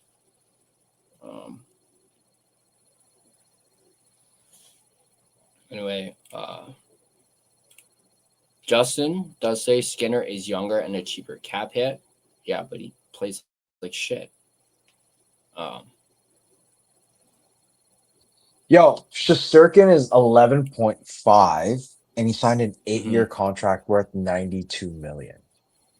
Yeah, I think they said at the time that was, well, because he signed this like what, a year or two ago? I don't know, but it's until the 2032-33 season. I think he signed it last minus that 2024. Signed it in 2024. 24. And I remember at the time, just to get off Canuck stuff real quick, I remember at the time they offered him the richest contract and he turned it down originally. And then this was a new offer they did to him and he signed it. And yeah, they said it is the biggest goalie contract in NHL history at 11.5. Yeah. So that's crazy. And I don't even know how much Quick is making. I think it's 10 also. Really? Yeah. No, Quick's making 1.5. Oh, really? Yeah. 1.55 with 1.85 AAV. Damn. Okay. And he's a UFA coming up in 2026. He only signed a 1-year deal. But It doesn't show what his Bro, he's previous 39, man. He's 39. Yeah, he'll be 40 when he becomes a UFA. So that is crazy. But on that His note, previous contract was 5.8 uh, when he signed it with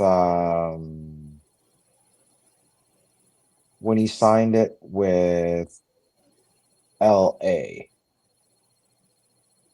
Yeah, 5 point. What the hell? He signed a 10-year contract at 5.8 in 2013. that was that was with LA. Yeah. Yeah, And and then they still traded him. Yeah, and then he signed a 1 year with New York, and then after that he did another 1 year with New York at 1.28, and then now he's still with New York. So yeah, he went to Golden Knights He in went to 2022, Vegas. 23. Yeah, played 10 Yeah. games. But yeah, I on that note, yeah, the Kings kind of fucked him over by doing that.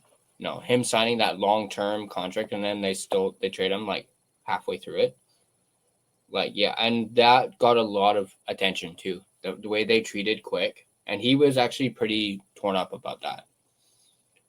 No, but it was only for 1 year. It's for the last year of his contract because he was going to be a UFA. Mm-hmm. Yeah, but I think he had made it known that he wanted to stay in LA. But I guess they just were not interested. And then, yeah, the last 3 years he's been with the Rangers. And he's done not that bad with the Rangers. 23-24, he had a 2.62 goals against average, a 9.11, a 911 save percentage. And Then this last year was terrible. 8.93. Yeah. And then And this then year, this year he's back up. yeah, he's got a. But he's also a back. Yeah, But he's also a backup role. Well, he's been only a backup. played 7 games. He's been a backup the last 3 years with the Rangers. Yeah. Although I think they've kind of shared it, at least his first 2 seasons, they really shared it between him and Shesterkin. Because, he played 27 in his first year with the Rangers and then 24 last year. Yeah, but Shesterkin's injured right now. Is it? Oh, yeah. Wait, is he? Yeah, he is. I should know. Don't you have him in your fantasy? Yeah, I got so many injuries in this thing. I'm like losing track. And just to reply to Justin, would you do Demko retain for Skinner and a first? No, because that first would mean nothing, especially if you have Demko healthy and they make it to the finals, eventually make the cup, then you have a 32nd pick. That's like a second round pick. Like, no. Unless it was like a first from someone else. But no, like, and then with Skinner, so you would have Skinner and Lankinen. I'd probably rather have Tolopilo and Lankinen. So I would much rather trade Demko for a first and someone like, oh God, I don't know. First and Nuge. I do Nuge, but I don't know if they'll let it go because I think Nuge needs to re-up soon, anyways. Shesterkin's not injured. He just played the other day. Okay. Lost 3-0 to Chicago. But yeah, just quickly browsing, Shesterkin's actually played pretty decent this year. Just looking at the game logs. I mean, for PD money, he better be. I mean, he's 12-10 on the season, 1 shutout. Dude, that's just 2 games over 500, man. Being the highest paid goalie. Yeah. Come on, man.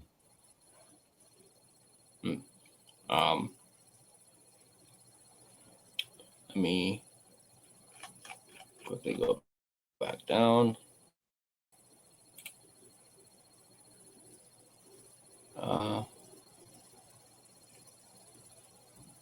Oh, here's a good one from Harry. Would you rather flip the first overall pick after trading Quinn Hughes for the 2026 draft, or see what happens during draft day during the offseason? I would say definitely not flipping it at all. You want to keep that. I'm assuming he means if you were to get a first overall, first overall. I'm assuming Harry means first round pick. If you get a first round pick by trading, when you trade Quinn, would you flip it at the draft? Is Harry trying to say So maybe I think flipping it for the first overall? Because I don't think any team would do that if they had the first overall. Well, it depends. I mean, if you flip the first round, like the first overall, and you can get like second and third. I mean, it goes back to 99, right? Like the Canucks had first overall. They flipped it. The Canucks, I believe, had first and fourth. So what they did was they gave, actually, no, they had, oh God, I have to look at this. So the Canucks had 2 first round picks in top 5 or top 10, and then they flipped it. They had first overall, so they dropped down to second, gave Atlanta the first, and then moved up from whatever position up to third, so they could draft Daniel and Henrik. So if Canucks were to get the first overall again, would they flip it to, I don't know, potentially get second and third again? Something like that? I don't know. Harry, ask that question again. Harry says he's not talking about first overall. He's talking about first round pick. Yeah, no, we're not. So he's saying flip a first round pick. No, but given if JR and PA are still around, they will flip it for a roster player, which, yeah, I'd go bonkers. Like, it's just stupid. Like, why would you even do that? Yeah, honestly, I actually didn't even realize that the Canucks had the first overall pick in '99. I'm just they did. googling about it right now. Can you tell me what happened? So they gave the first overall to Atlanta, and they dropped to second because Atlanta had the second overall. I remember. Yeah. Because I'm just looking at it on Wikipedia, but it says as a result of the draft lottery, first 3 picks going into draft day were held by the Tampa Bay Lightning, the Atlanta Thrashers, and the Vancouver Canucks, respectively. Oh, I remember now. So the Canucks traded Tampa something to get the first overall, and then they traded the first overall down to second to Atlanta, and Canucks got the second and third, only if Atlanta didn't draft one of the twins, and they said they were going to draft Ilya Kovalchuk. Right? So Tampa had the third. Yeah, it says here the Canucks were determined to select both Sedins and they therefore initiated a trading carousel involving multiple teams. After the trading was done, the Lightning had traded out of the first round altogether. So they completely traded out of the first round, while the Thrashers held the first overall pick. However, Atlanta also agreed not to draft either of the Sedins. The Thrashers therefore selected Patrick Stefan. Oh, Stefan! Oh, that bust. Yes. While the Canucks used the second and third picks to select the Sedins. So I was wrong. I'm so sorry. It's okay. Says here, first overall, Atlanta Thrashers from Tampa Bay via Vancouver.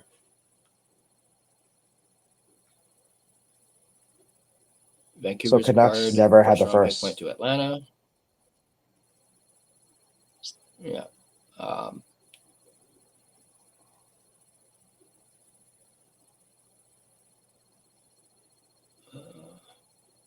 Ooh.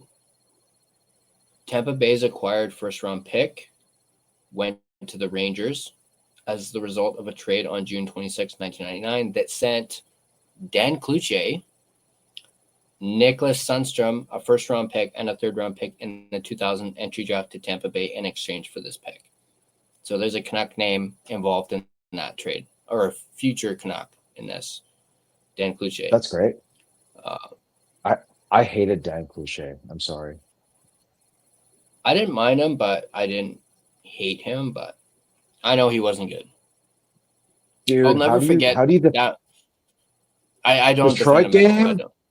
Detroit game. Nicholas Lidstrom on the other side of the blue line took a slap shot and it went in, and that changed the whole trajectory of the Canucks forever. Yeah, I think the only thing about Cloutier that I remember that probably no one else does is this wicked glove save that he made at one point. And that's about it for the highlights for Dan Cloutier. I just hated his helmet. Yeah, that was definitely unique for sure. That type of helmet. It was odd. It's like Arthur Seelov's like, come on, man. And this was like in the early 2000s already. Like, why are you wearing this kind of... Arthur's Urbe, not Seelov's. Or Urbe. Urla. Yeah, sorry, Urbe. Yeah, Arthur Seelov's great granddaddy, you could say. Yeah. Okay. Justin, since we're on the topic of goaltenders, Brandon Bussi in Carolina. $775,000 one-year deal picked off waivers from Florida in October. Now he's the first goalie in NHL history to win 10 of his first 11 games. Wow. Sounds like Lankinen all over again. Yeah, sounds like this year's Lankinen, and he's with Carolina. I mean, I think that's the one thing with Carolina right now is they just need better goaltending. Obviously, hey, we got Demko. Yeah. I mean, Carolina has Anderson. He's basically their version of Demko, essentially, with the injuries. And then, I think Kochetkov's kind of fallen off a bit, even though I used to actually really, really like him. I do like how aggressive that Kochetkov is when it comes to his poke checks. I do like that. Holy shit! Who is that? Is that Witt or is that Jordan? I have no idea. Canucks Uncensored is in right now. It's just at the bottom. But anyways, Duo first jersey being thrown on the ice before Christmas. I think someone said a jersey got thrown on the ice tonight. Yep. So, also speaking of the game tonight that we haven't really touched on, that person must be rich, man. Because, that was actually mentioned on the broadcast. Did you notice? Wait, was there audio when you were at the Shark Club? So did they actually have the audio for the game? It was on and off because for God's sakes, I don't know. I don't even know who played. I think the Browns were playing. Oh, okay. But it was back and forth with the NFL game. All right. Well, basically during the broadcast, Shorthouse mentioned something about an earthquake, literally right in the middle of the broadcast. Really? Not an earthquake here in Vancouver, but apparently there was one in Japan 4 hours ago. Oh, there was, and it was a 6.7. I don't know. That's aftershocks. That's aftershocks, I think. Oh, whatever. Yeah, apparently he felt something during the game because he said some of their stuff were shaking. So I just wanted to quickly, because I actually had to Google and see was there an earthquake in Japan? And yeah, it was a 6.7. So that was interesting. Yeah.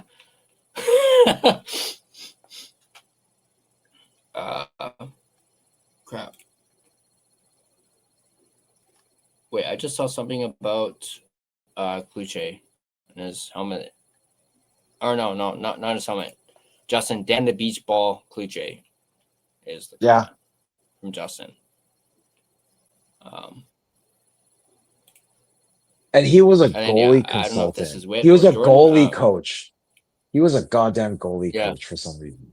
Oh my God. I think it was for LA. Oh God. Yeah. I think it Yeah. was LA.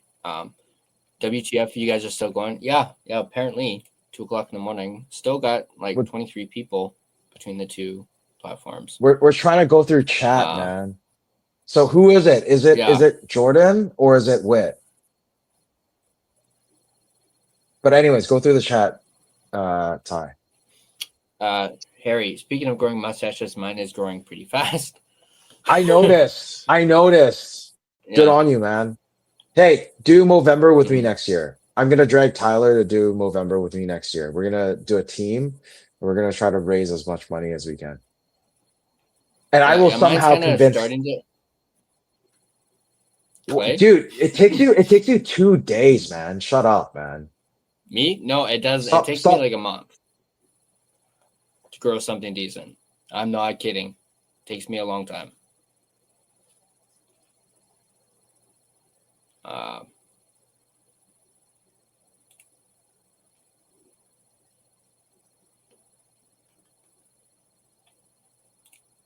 Canucks Uncensored.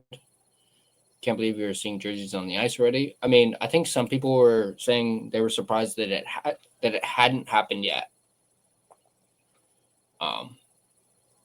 Especially with like the booing and whatnot at the games. You know, people were surprised that it hadn't happened yet. I think we lost Gerald ever so briefly, or he's frozen here. Just incredible. This is what this team does to us, having therapy at 10 after 2 in the morning. All right. So Gerald's probably going to hop right back on when he can.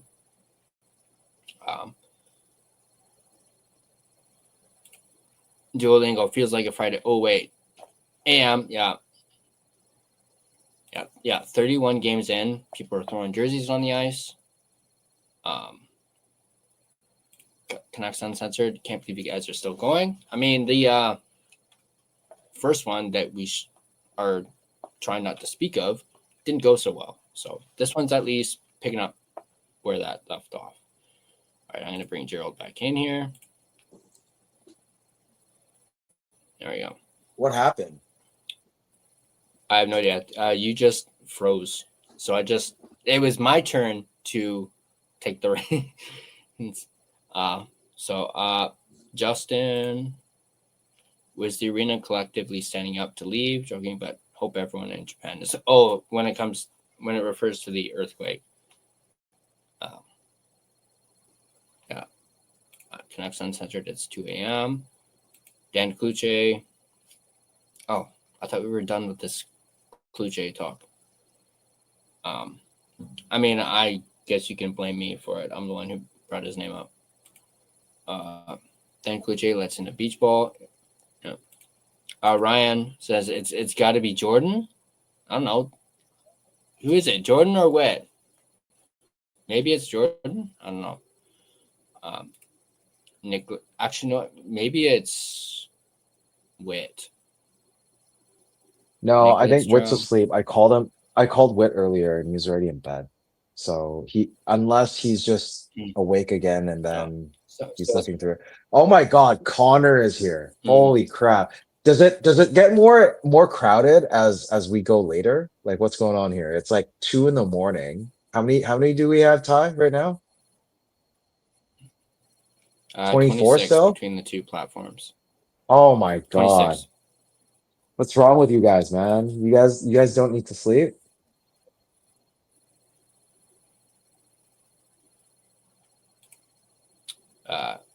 Well, yeah. I mean, you spend the money on the jersey, you're kind of like wasting the money on that. Like you'll never see me throw one of my jerseys on the ice just because you paid so much for it. You're basically just wasting the money. But I understand the frustration behind doing it, though, to an extent. What's the second platform? X. It's X and YouTube.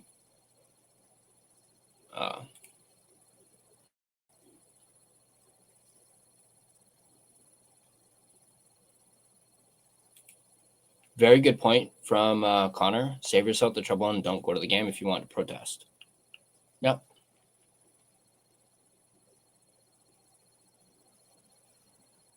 That's so true.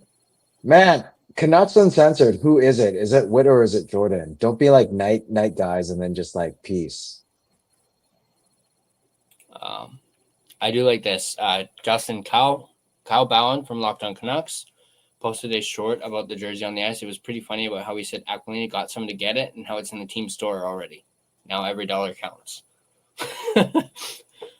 That's pretty funny. I mean, I wouldn't be surprised if they did do that. So,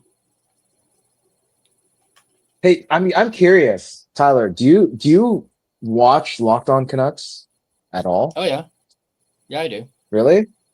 Okay. Yeah, from time to time, I'll watch it, and they've shout me out on Locked On Canucks before. At least Kyle has anyway. As a member on the stream or as like a content creator? As a content creator, yeah. Okay. Yeah. Actually, I did reach out to Trevor from there. So I do, and hey, if they end up seeing this, I would absolutely love to get either both of them or one of them, Kyle or Trevor, on the podcast, just to chat with them. So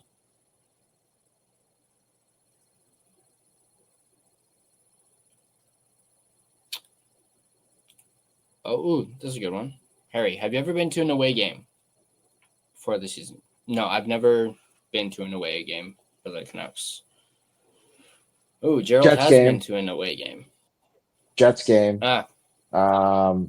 Kyle Connors scored a hat trick, and the Canucks lost, I think 5-2, and that was last season.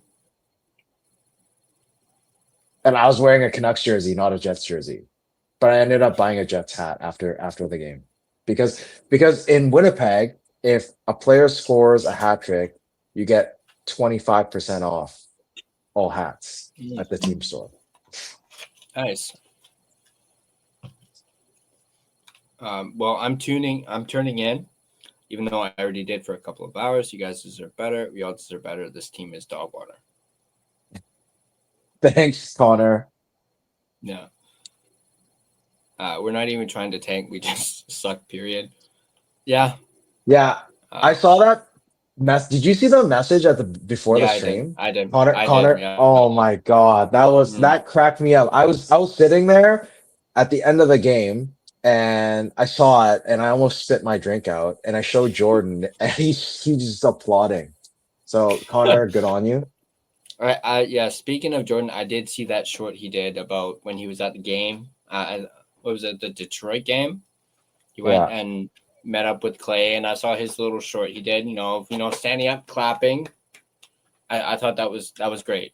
Jordan, if you're still in the chat, that was great stuff, man. I loved it. I was laughing with that. That is so good. And then I was actually hoping. I was actually hoping Jordan would wear a paper bag that game because he said he didn't want to go, but because his girlfriend got the tickets, he's like, "Oh, I guess I have to go." But sorry, you were saying? Yeah, I was gonna say, like, didn't he say he was not gonna go to games anymore? And then I saw him at the game. I was like, dude, he said he would. But if his girlfriend got the tickets, then I guess that's fair. It was Black Friday. She got it because of Black Friday. So. Oh, okay. But I do remember in that short he did, someone yelled something behind him, and then he looked up and then repeated it. Sell the team was somebody yelled, and then Jordan started going on, sell the team. I just thought that was hilarious. And he's deleted that since. He doesn't want it's not on the channel anymore. Yeah. Oh. Well, hey, at least I got to see it before he deleted. Well, I saw it on social media. So I'm not sure if he kept it on social media or not. Ryan, been to a Kraken game and fans stay in their seats even after a blowout. Yeah, I'm not going to lie. I wouldn't actually mind going to a Kraken game. I mean, they freaking sell Kraken jerseys at freaking Sport Check up here for crying out loud. Not that I'm saying they're bad jerseys or anything, but. Yo, in Seattle at the factory outlets, They sold Oilers jerseys Oh, before the Kraken had a team, like before Seattle had a team. wow. So yeah, I can't remember who I spoke to. They got a. Oh, I think it's Lego. Lego got an Oilers jersey. It was like a camo one for like Mm. $20 in Seattle before the Kraken got a team. Oh my God, who else is here? Justin says, I've been to Seattle. The arena is so nice. Dude, Climate Harry- Pledge is so nice. Seriously, like if you, Tyler, Mhm. if you get a chance, go. Like, okay, you know in Vancouver where the scoreboard's right in the middle? Yeah, The it's in Kraken the have, corner in Seattle. holy crap, there's one here and one here. And it's like there's two scoreboards on each end. Mhm. So you don't really like if you're upstairs and you're looking down, nothing blocks your view because the scoreboard's on the side. It's such an amazing arena. And it's energy efficient because they dug underneath and the entrance is actually the top level. So you have to go down for lower bowl seats. Like it's Wow. the perfect arena. Yeah. Hopefully they can do that for the Harry says he Whitecaps went to when they move to Mhm. Anaheim. Harry Nice. said he went to Anaheim to see the Canucks against the Ducks. Justin says the Kraken goal chant is pretty catchy too. As an opposing fan, I must admit.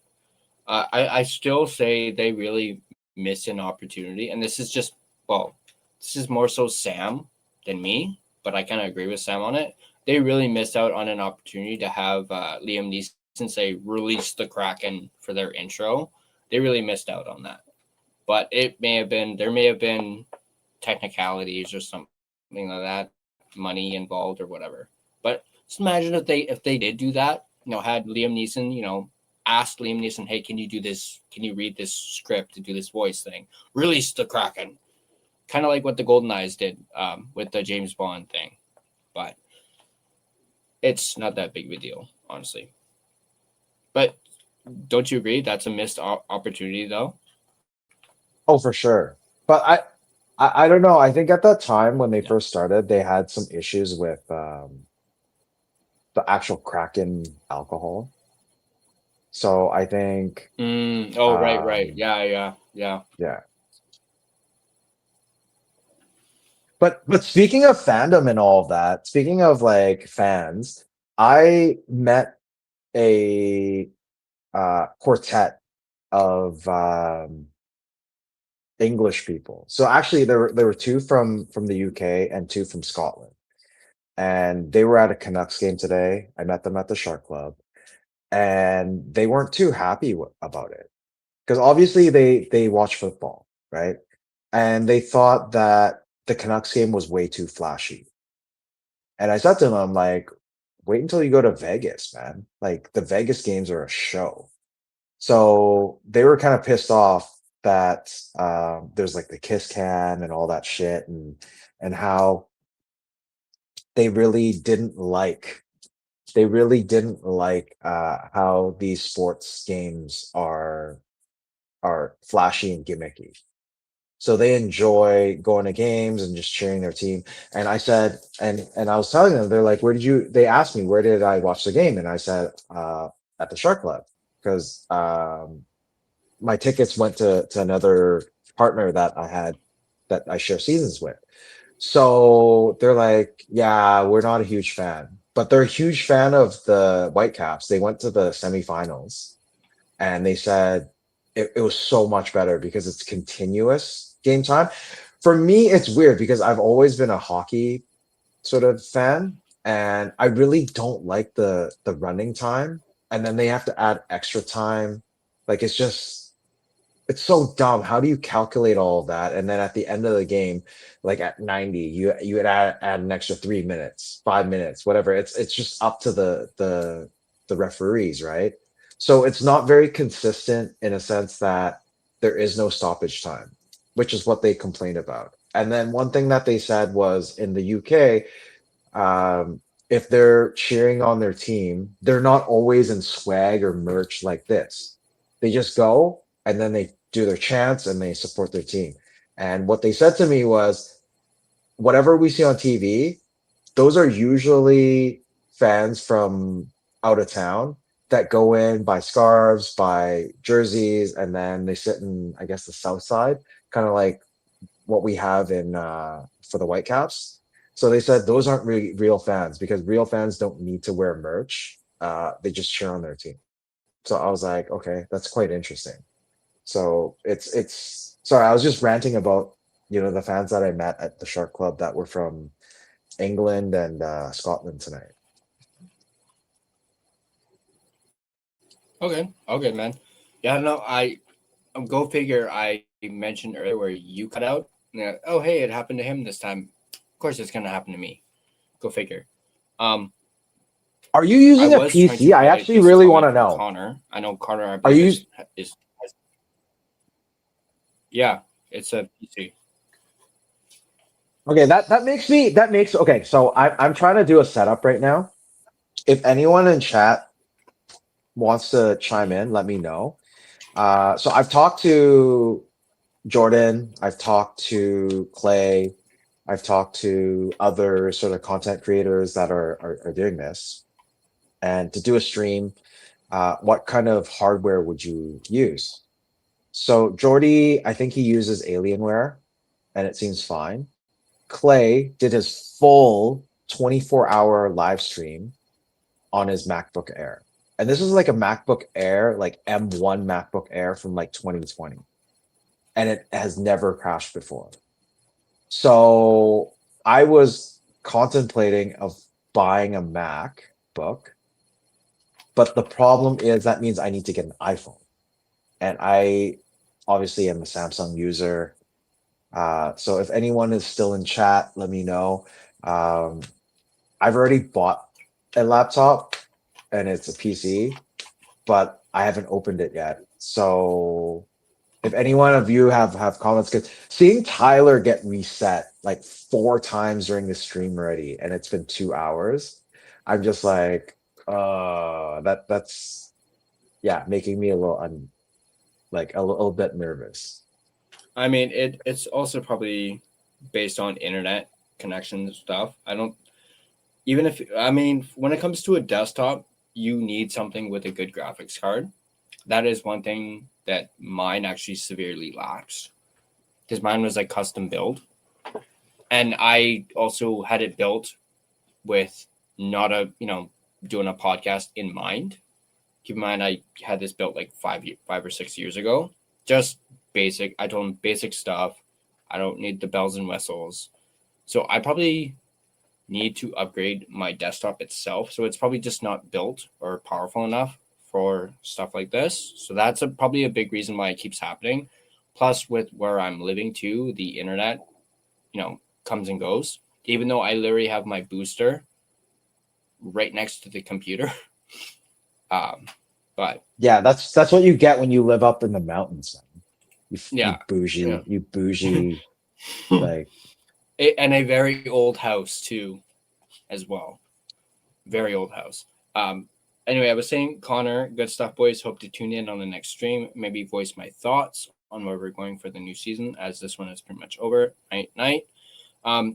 Speaking of the next stream, I think I touched on this in the previous stream that I have since deleted, but I know there's a lot of different people who are here, so I just want to touch on that again for the post-game schedule for at least the next few games.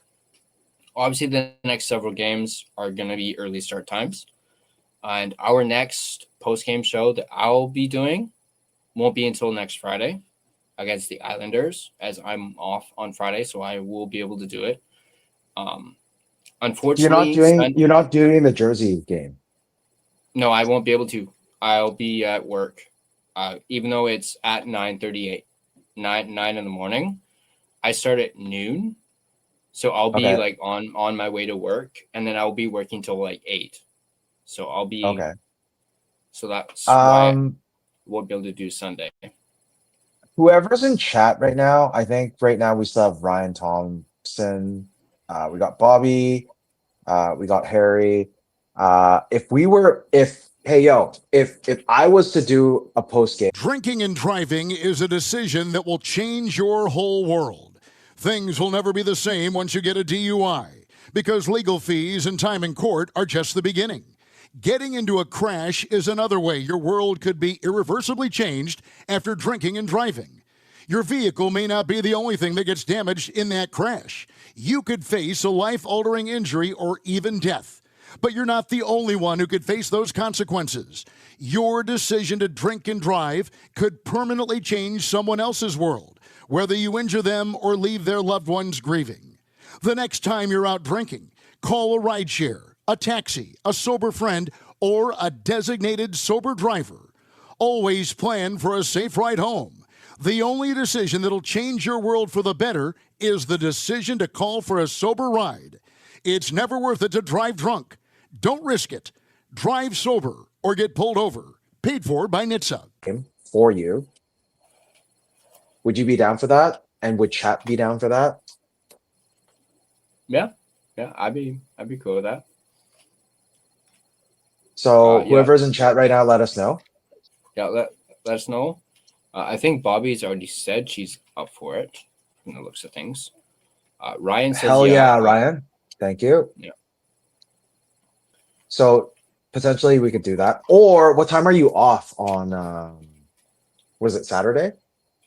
Sunday, I'm off at 8. Sorry, the Jersey game's on Saturday, no? Or is it on Sunday? It says Sunday. I think it's on Sunday. I went and looked. So you're working on Sunday. I actually thought it was Saturday as well.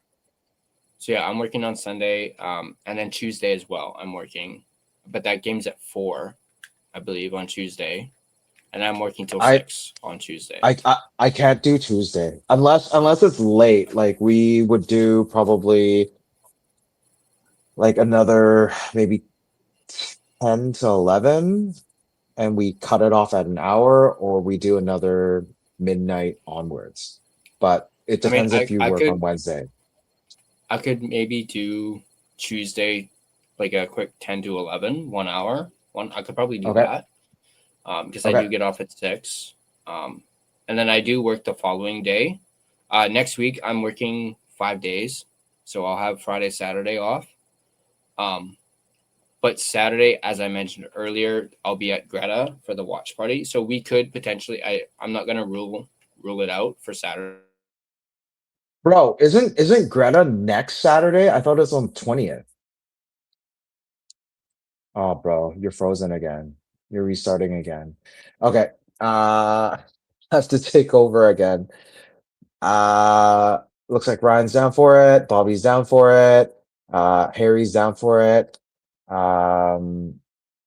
Harry asks, have you ever considered doing a member stream and have donations and everything on here or giveaways? I don't think, because Tyler isn't monetized right now, so I don't think there really are that like member streams can be done. But I will check in with him on that. And if there is a giveaway of some sort, I could definitely provide something. I think I have something for it, but we'll let you know on that.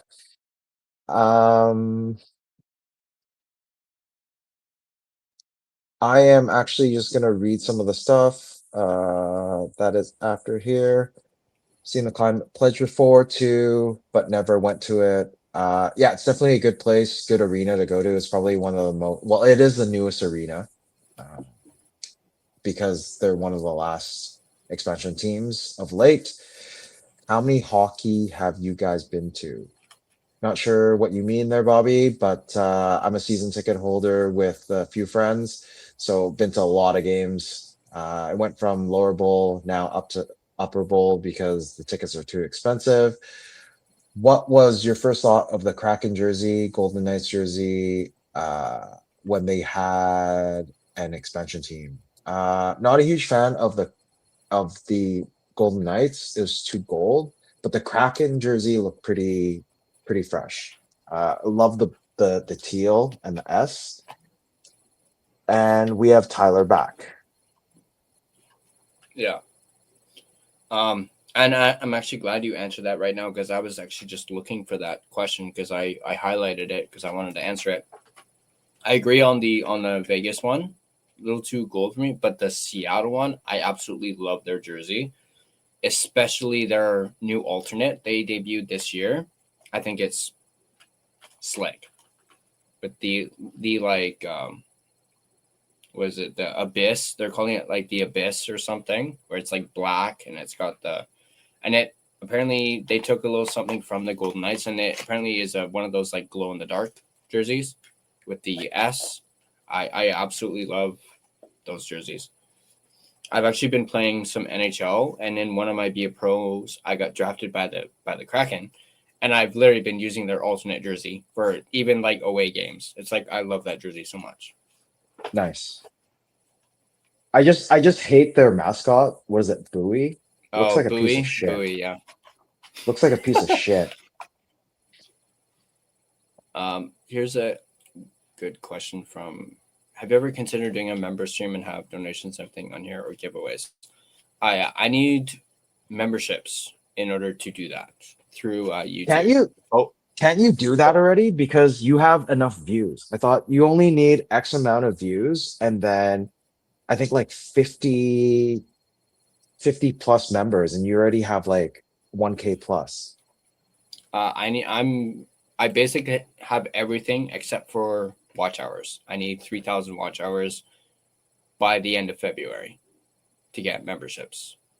And last I looked, I haven't looked at it recently, but I was at like 1,100 something for. So like you're still missing half.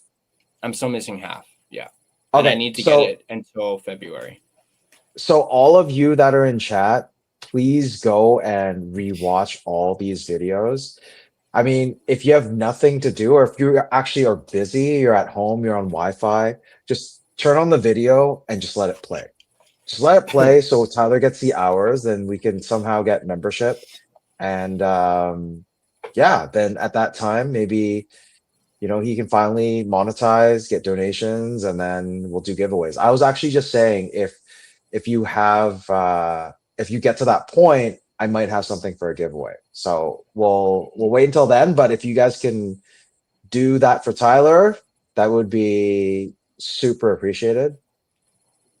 Mm-hmm. Yeah, and that's something I've already even thought of. Once I eventually get to, memberships, obviously I'll do member streams. I'll do obviously it would include donations, and I was planning on doing like giveaways, maybe even like exclusive videos, like maybe showing my makeshift studio that I have here, and maybe even doing like a video of me doing like making a thumbnail or making the scoreboard that you see right here, right there up top, and overlays and stuff like that, doing like tutorials or something like that, or just showing that.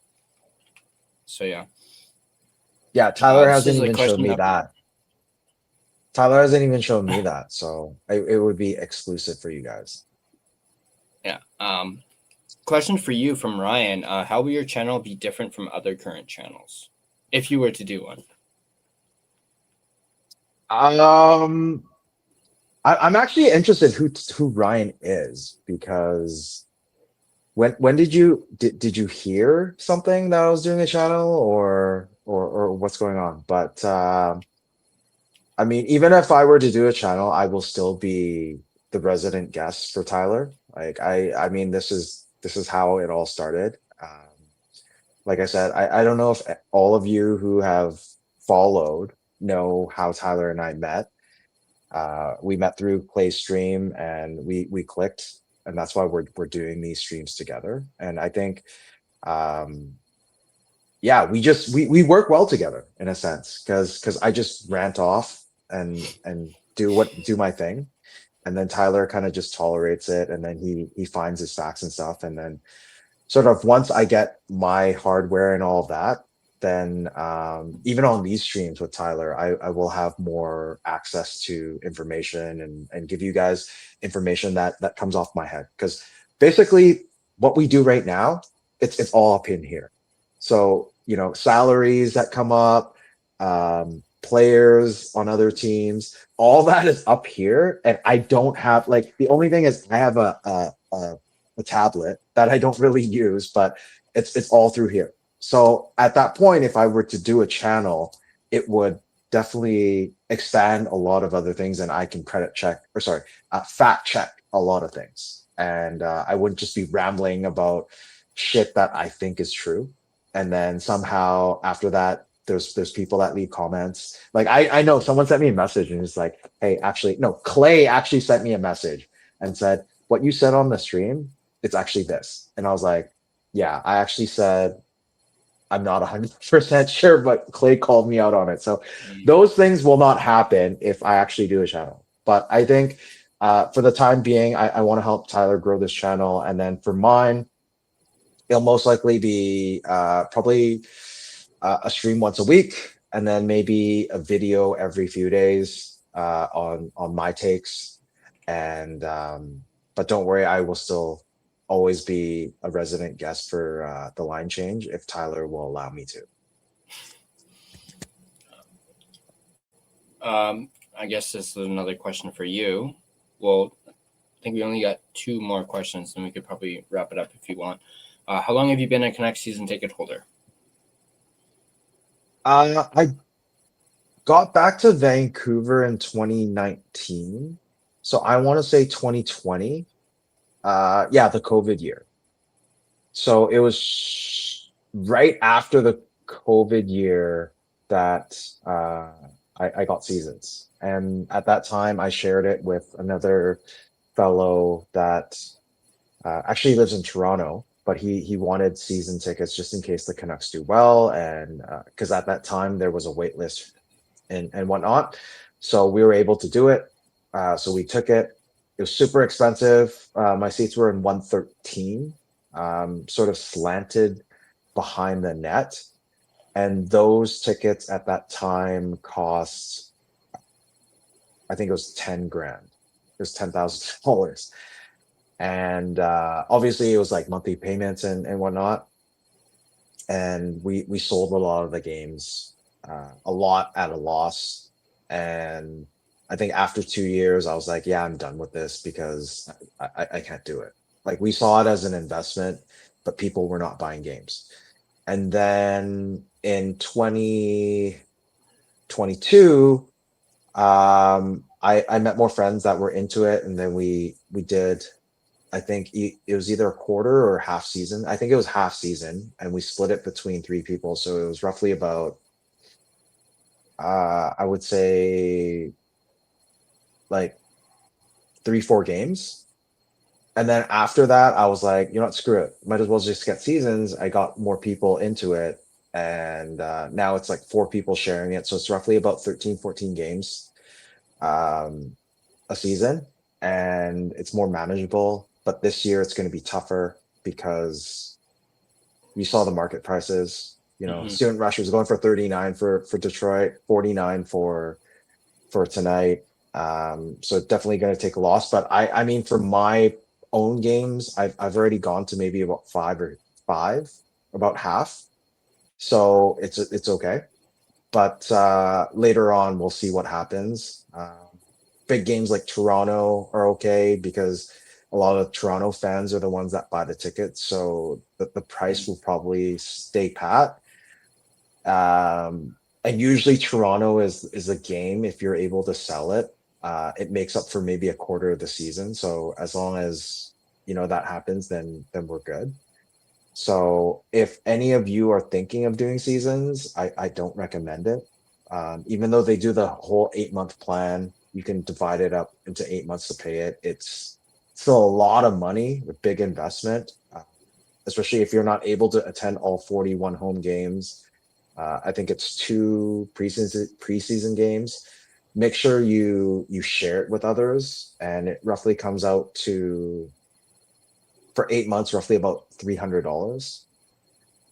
So if you're able to afford that, then cool, and then take a loss at it, especially if we do a rebuild. But if not, then don't, because right now I want to show Aquilini we're not attending games, but I already have the tickets, so that's kind of like a slap in the face to us.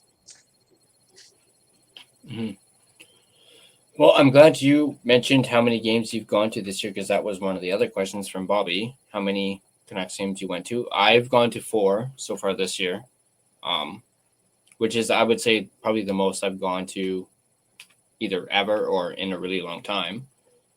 And Tyler needs to bring me to one game too. So Tyler still needs to bring me to one game this year, because I brought him to the New York game. We did that promo, that quick one, which kind of started everything. Like we started doing all these post games and stuff. But make it known on the stream, Tyler always has to bring me to one game this year. Yeah.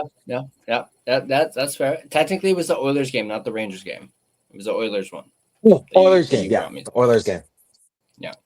Yeah, it's because Clay is the one who is the reason I went to the Rangers game. Just so, in case he sees it and doesn't have to correct you again. Crap, where'd it go?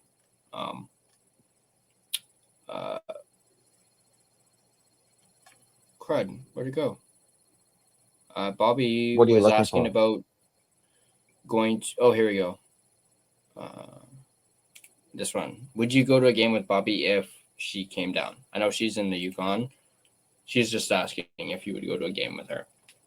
Well, it depends what game, and are you paying for my tickets, or are you buying tickets from me? One from Harry. When the Canucks host the meet the players night, did you get to meet all the players from the team, or was it just Quinn that you got to meet? So I met obviously Quinn. I was lucky enough to get one of the tickets for it, and I brought a young fellow named Marcus. He's, I think, 6, which he had a lot of fun. I think I talked about it earlier in the stream. I met Evander Kane and Teddy Bluger with Justin and Jordan, because they were in the lineup and they just pulled me in. And then the mother of Marcus was lining up for Elias Pettersson and Tom Willander, so I met them. I got to see Doc and Linus Karlsson as they were walking towards the elevator, and saw Hronek from afar. And that's about it. I met Jake DeBrusk last year, and that's about it. Like it's short because it was only 2 hours. I didn't get there until probably 4:30, and it started at 4. But yeah, but it went a lot better this year in terms of traffic and the lineups and all that. But in terms of food, refreshments, and all that, it was the Canucks definitely skimped on it. Last year, I remember there were 2 meals, 2 meals, a snack, and 2 drinks. This year, it was a meal, a snack. It was a meal and 2 drinks, which is a lot less. So a meal would be like, you go to Triple O's, you can order a burger. So it'd be like a cheeseburger or like original Triple O's and fries. This year, or even like chicken tenders and fries. So they still had that, but it was only 1. And then at Melt's, they only had grilled cheese or a pulled pork grilled cheese. But last year they actually had quesadillas. If you go to the games and go to Melt, they sell quesadillas. So they really skimped on it. And then in terms of the hot dogs too, it was really bad. Like we went to the in arena watch party. I went there with Rosie from Clay's stream, and yeah, it was like a hot dog. It was a bun and a hot dog, and you had to add your ketchup, mustard, relish, and that's it. Like there was nothing else. It was so ridiculous. So they've really skimped this year. Yeah, I saw some of the pictures. Justin posted some of. I think there was one in particular of. I think he was with Hronek, and I kind of mentioned, how he looked pissed off. He wasn't smiling at all. And it's like he always looks pissed off. I know. I'll have to ask my uncle that, because when because actually my uncle and I were having a chat because we had a Thanksgiving dinner, like we did celebrated like American, like so a couple weeks ago. That's when you got Because your JT Miller jersey? well, that was after I got it. They were the whole conversation started is my aunt asked me, "So, did you like your, gift from JT?" And I was like, absolutely." And my uncle even jokingly said, he's like, "I'll make sure I mention that to JT when I talk to him next. That you absolutely love the jersey and whatnot." And then he went on to explain that apparently when JT was traded, he actually told Hronek, and I think his wife or girlfriend or whatever, he basically connected my aunt and uncle with them, basically saying, these are good people, to talk to, they're good company. He basically like, since we're leaving, we're gonna give you guys this connection with these guys so you can like become friends or whatnot.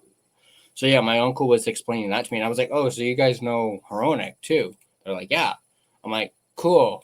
And I actually I think I asked my uncle that exact same question. Is he always pissed off? Like, what's his deal? But no, maybe I'll get the answer to that question. But I just thought that was kind of cool that JT did that for my aunt and uncle. Said like these are really good people. Get to know them. How did they meet them? How did they meet JT?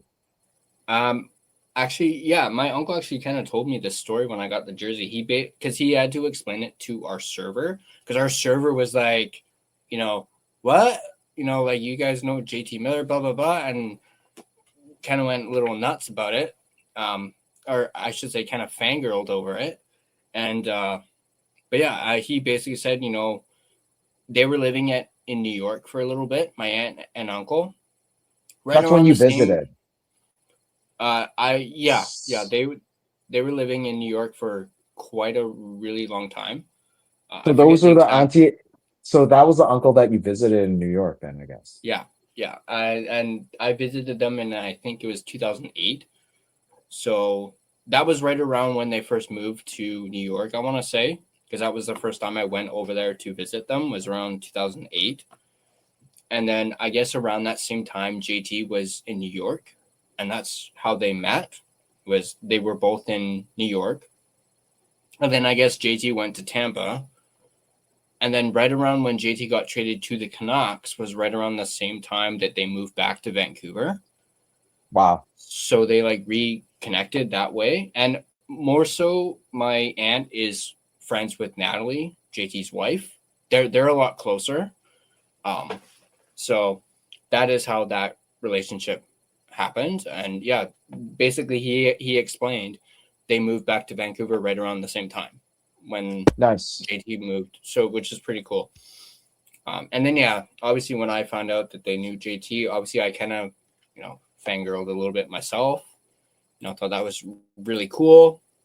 And their kids are friends too. Like they each have their kids, and they became friends, would hang out and whatnot. I think I've seen pictures of JT's kids with my aunt and uncle's kids around like Halloween and stuff like that, going out for trick-or-treating Halloween. And I do remember one of my cousins, I think he broke his leg or something, and JT found out and sent a bunch of like stuff to him, like Canucks, like signed sticks. I think, a bunch of signed sticks, some like merch and whatnot for my cousin who broke his leg. And actually one of the sticks was a Demko signed stick. Nice. And another one was, I think it was a Beauvillier stick right before he got traded. So I thought that was pretty funny. But the Demko stick, I like they showed it to me afterwards, and I was like, this thing is freaking huge.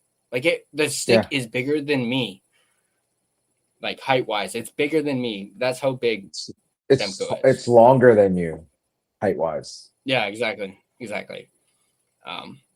But I rambled a little bit there. Sorry about that. And speaking of, we need to get a Hronek jersey and get your uncle to get it signed for us. Not gonna lie, when he told me about Hronek, that's the first thing that popped into my head. Was maybe I can get him to or even like get a Quinn jersey and maybe use her own to try and get to Quinn. I don't know. But Harry asked, did you meet JT Miller last year? Or wait, when did they have the fan or the meet thing? Was it before the Miller trade or was it after? Yeah, I actually met JT Miller at the 2022-23 end of season. And I was actually on Canucks Instagram because JT was signing my hat at the time. And obviously, like, I looked like a fucking clown. Like, whatever. It was on Canucks. Like, I have it saved on my phone somewhere because it was on their stories. Bo, I actually never have met, so that's sort of a shame. But I met a lot of the Canucks players at the end of the season. I think it was 22-23. Yeah, so the hat, let me see if I have it. I think I have it. Give me a second. Yeah, so this one right here is all signed by the Canucks team.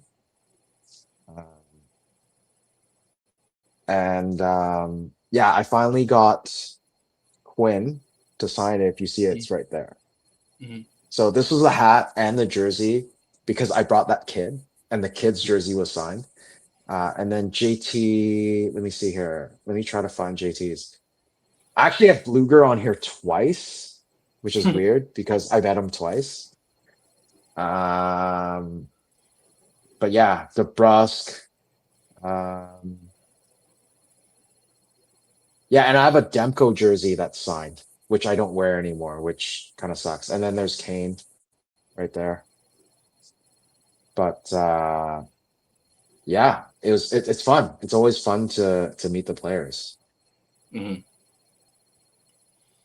Bobby says, I like your hat. Thank you. This is, boys, it's my only skate hat. I do need to get a new skate hat. Maybe one that's not a trucker style. But they usually don't really have a whole lot of good skate, like clean, like black skate hats that I'm really fond of. It's usually only like the blue ones that they really are better, at least in my opinion anyway. Harry says, I've met Brock Besser, Bo Horvat, and Jacob Markstrom. Yeah, I haven't met any of the current players, I don't think. Is that right? Yeah, no, I haven't met any of the current players. I think the last player that I met was, I want to say, I think it was Trevor Linden.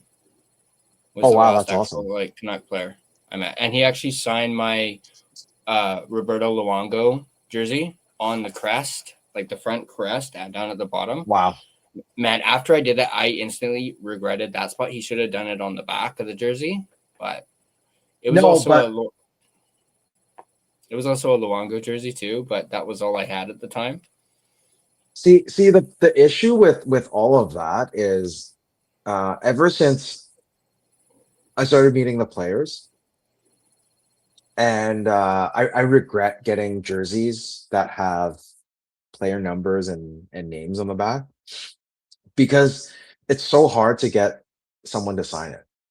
I mean, they'll sign it, but it's kind of stupid that, like, I'm not going to bring a Quinn Hughes jersey and get like DeBrusque to wreck it, right? So that's why I got a hat.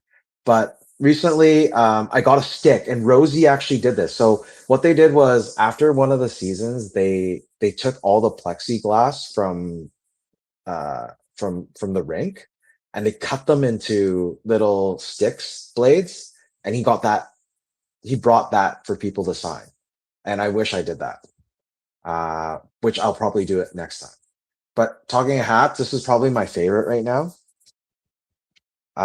This is one of my favorite hats right now. I mean, this one's pretty sick. The thing is, this one matches my whole drip. Matches the arms and the Canucks jersey. But this one is definitely my new go-to hat because it it works with my new jacket that I have, which is this one. So it has the Canucks and then the logo on the side, and then the whole like same Canucks font lettering as the hat. So that's my new go-to. And I think we have lost Tyler once again. I think it's pretty much time to call it. But he says he's gonna restart his computer. He just messaged me. He said I gotta reboot my computer real quick, won't connect. So I'll hold on for until he comes back. And let's see. God, it's almost in 3 hours. It's another one of those long streams. Thank you for all of you for still being here. God, I see a lot of messages here. So the last one that we talked about is when the Canucks hosts. Okay, can you invite me to the next season? Meet the players, Gerald. If I have extra tickets, I'll let you know. They usually give us 2, so pretty much 1 per seat. And if I knew, I think I messaged you, but if like I think I had extras this year. Someone gave me a couple, but if I do, I'll let you know.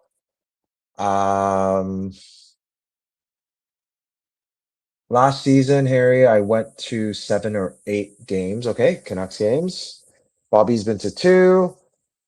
Bobby's asking about Oilers game. Oilers game is actually January 17th of this year, and that one is super expensive. Yeah, probably not an Oilers game, any other game, because that one's super expensive unless you want to really pay for it. But my tickets for my seats, I've actually like one of our shareholders already has it because he's bringing his daughter to that game. It's her birthday.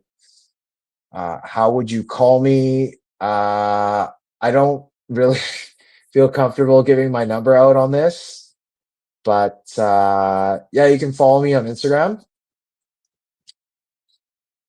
Harry, did you meet JT Miller last year and Bo Horvat? I think we talked about that. I still remember Bo Horvat liking my tweet. That was before he actually stopped using Instagram. Or sorry, stopped using Twitter. Would you ever get a Fanatics jersey? And if so, which player would you get? I think I'm good with jerseys now. I think I have too many. So probably not. I have a Quinn Hughes. I have 3 PD jerseys. One of the Orca, one of the Vancouver with Orca, but which is white, the road jersey. And I also have the black skate of PD. The Sprite jersey, I have Horvat. The black skate, I also have Horvat. So I think I'm good for jerseys for now. Bobby has a Quinn jersey. That's awesome. Thank you, Harry, for the hats. What's the most money you spent at the team store when you were at the game?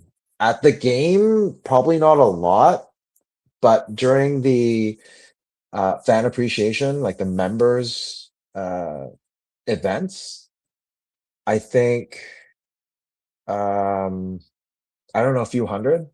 I think I got the Sprite jersey, the Demko jersey. Yeah, that's another jersey I have. Demko jersey of the stick in the rink. And then some other stuff. For the Christmas sale this year, it was also a few hundred. I got a couple jackets. I got Wit. I helped Wit get a jacket also. So yeah, just a lot of merch I've spent money on. What is your favorite game to attend? There's no actual game, I would say. It really depends on the year and what team is coming. The Colorado game was really crazy this year, which was fun. another game would have been probably the Oilers game or whatever game that I went with Tyler. That was overtime, still lost. But I mean, games in general, I would say my favorite was probably Canada versus Germany at the 2010 Olympics at GM Place or whatever they call it, Canada Place. And I actually got to meet Joe Sakic. He was sitting, I think, a row in front of me or a couple rows in front of me. So that was probably one of the games that I remember. Oh, I also went to the Sweden and Finland. I think it was bronze medal game, which was crazy. I sat in the box, and that was a crazy game for Sweden. How about San Jose? So San Jose, their game is gonna be on the 27th of this month, and then the next one is in January, I believe, also at the end of the month. I still have tickets for that game if you wanna buy those. And what is your experience like when you attend the Canucks playoff games? It's nuts. It's nuts. Like the experience is just unreal because especially the last playoff games, I think it was a 23-24 game. I think I went to the game, it was Kessler's son skating out with the stick and then the towel. The atmosphere is definitely a lot more electric compared to the regular season games. And it's playoff hockey. So there's definitely a lot more physicality in those games. Means more because if you win, it's added towards the 4 game of the best of 7. But playoff atmosphere is definitely a lot better, a lot more crazy than the regular season games. People go nuts and all the towel waving, which is quite crazy. But yeah, hopefully, I don't know, in a few years we get to experience that. If not, it would probably, well, it really depends on what's going on in the next couple of months, right? If Quinn Hughes gets traded or if Teddy Bluger gets back, Petey gets back, Demko hopefully playing better than his first game tonight.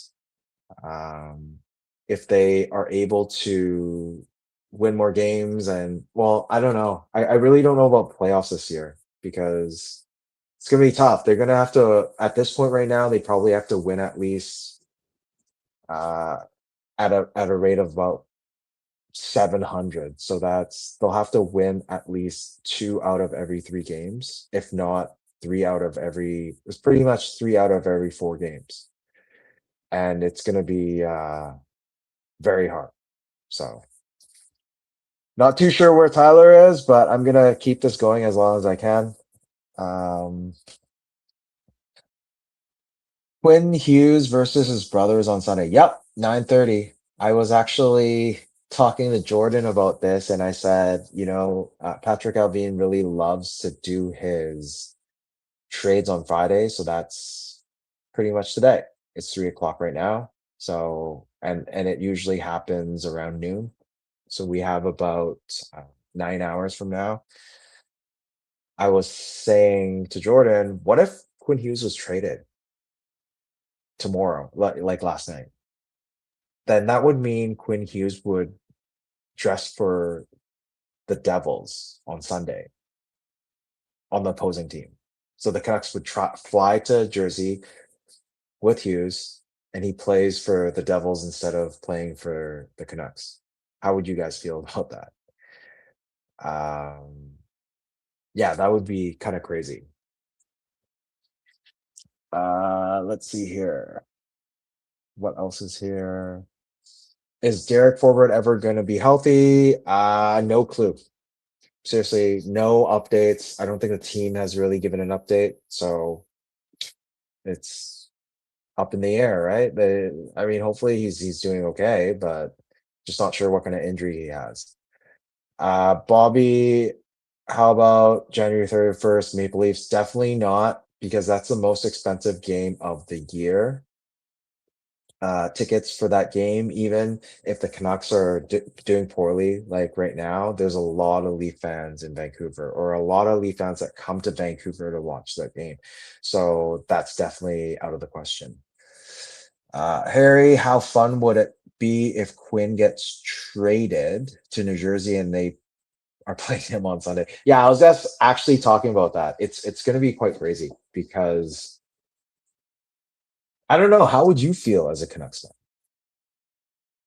He gets reunited with his brothers. I think Luke actually plays right wing, but he's left-handed. So you would have top line of Quinn Hughes and Luke Hughes on defense. And but Jack Hughes isn't playing because he's still injured from that finger cut when he was in Chicago at a team dinner. It would definitely be a little odd watching Quinn play on the other end, especially because Luke already has 43. So what number would Quinn Hughes use? That is sort of a big question. So if he gets traded today and he goes to New Jersey, what number do you think Quinn Hughes would play with? I mean, he can't use 43. So maybe 34. I don't know, like swap the numbers.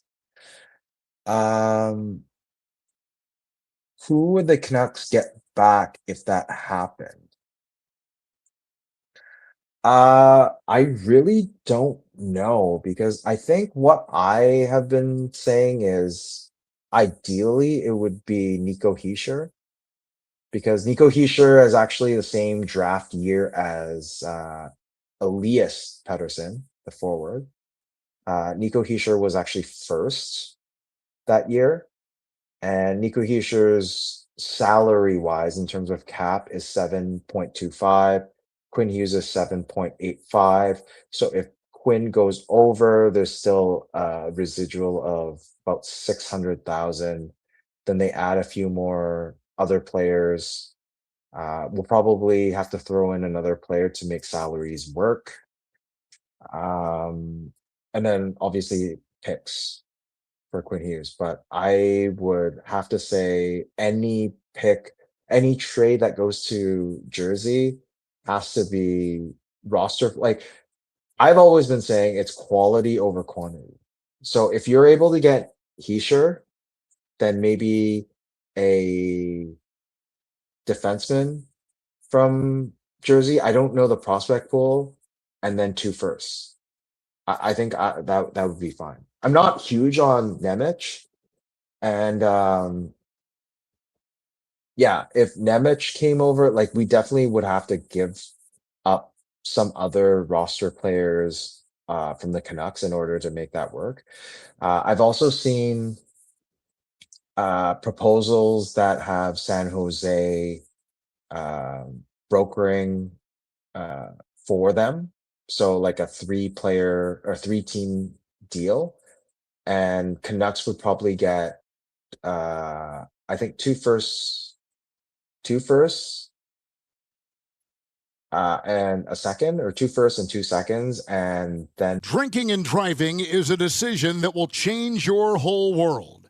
Things will never be the same once you get a DUI, because legal fees and time in court are just the beginning.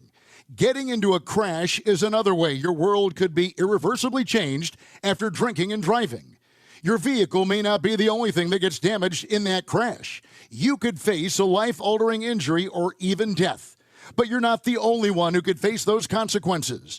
Your decision to drink and drive could permanently change someone else's world, whether you injure them or leave their loved ones grieving. The next time you're out drinking, call a rideshare, a taxi, a sober friend, or a designated sober driver.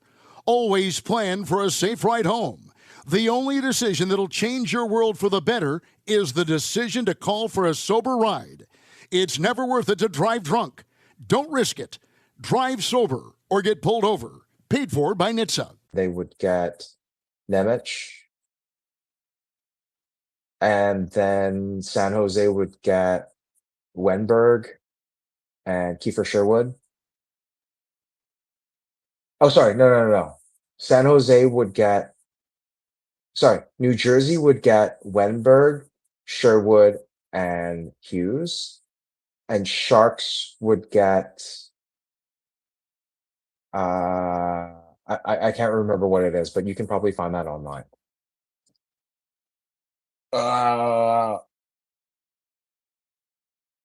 Quinn Hughes should wear 67 just because, oh God, please no. Would you do Sherwood for, oh, of course. Cutter? 100%, but I don't think Anaheim would do that. And Bobby, San Jose, January 27th. Yeah, that works. I have tickets for that if you want.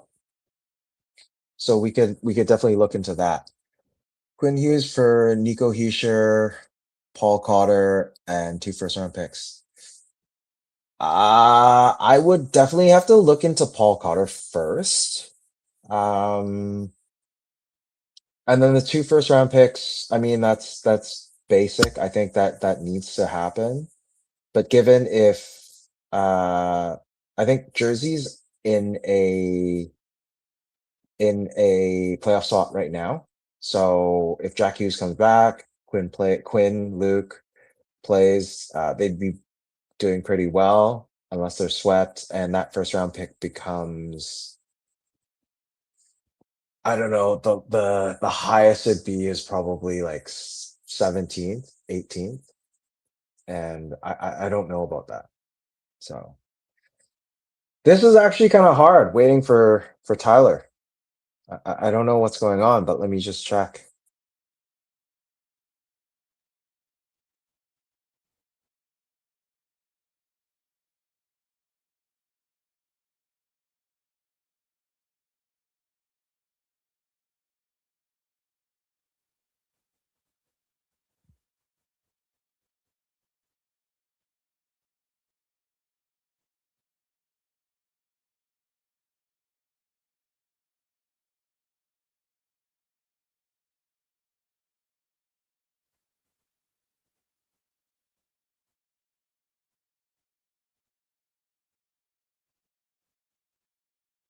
Oh, I'm so surprised the 2 of you are still here, Bobby and Harry. Who else do you think will get traded other than Sherwood and Quinn if that happened? Garland next. I would not want Garland traded. If Quinn actually gets traded, I would want Garland to stay, even though there's like a higher uh market for it.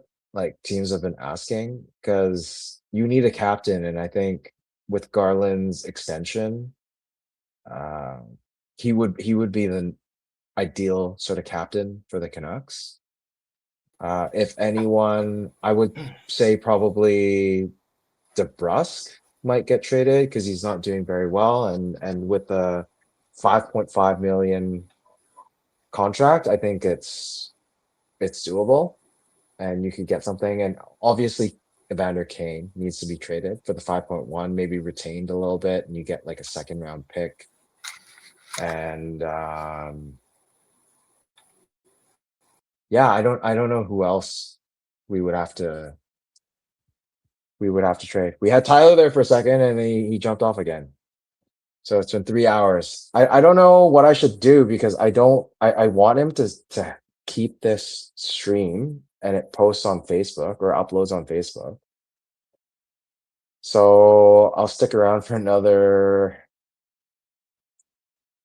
10, 13 minutes. Trade Quinn for Sidney Crosby, definitely not, because Pittsburgh is actually doing quite well this year, and I don't think Sidney Crosby would want to come to Vancouver with Quinn Hughes gone. So, Tyler, you're back. We're at 3:03. Yeah. Are you? I didn't want to jump off because I wasn't sure if this will upload onto YouTube.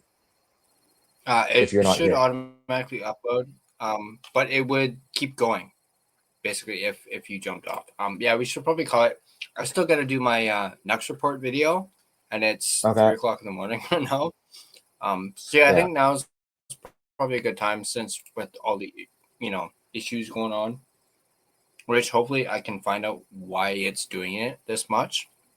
Like I said, I don't think it's actually my internet. might also be a I think it's just your StreamYard thing. computer.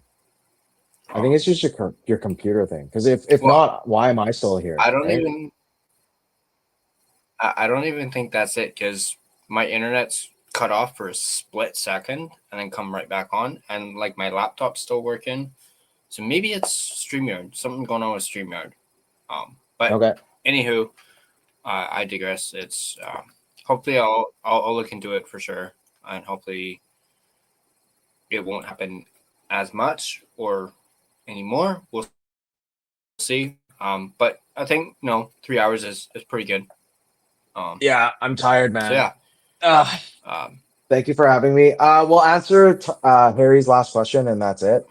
Or last couple of questions. Do you think Marcus Pettersson gets traded? I don't think so, because if we have the same management, then no, I don't think so, because they obviously traded that first for him and Doc, and was it Melvin Fernstrom in that trade? So I don't think they'll let go of Marcus Pettersson, because they want to stay competitive apparently.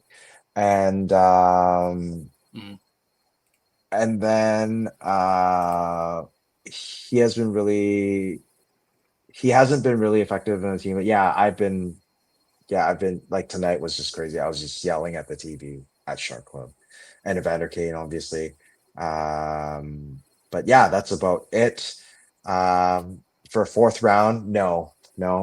They gave up a first for like a first Heinen, Desharnais, and Bernstrom for Marcus Pettersson and Doc. No, at least, like, Marcus Pettersson is probably worth at least a second, even the way he's playing right now. So no. But let's end on that. And Tyler, I don't know do you disagree with my takes? No, not at all. I 100% agree. Marcus Pettersson's been shit this year. I've even said it, especially him. But anyway, let's end it there. Once again, thanks for coming on. I know this was, with the whole original video, and this was actually a lot of fun. Doing this, even though it was 3 hours long, it was a lot of fun, and I'm actually kind of surprised by the turnout, considering what time it is. What was it? 24. Even at 2 o'clock, it was crazy. Actually, when I briefly popped in after restarting my computer, I noticed it was up to 42. I was like, "Oh my god, what? Like, maybe I should jump off more often."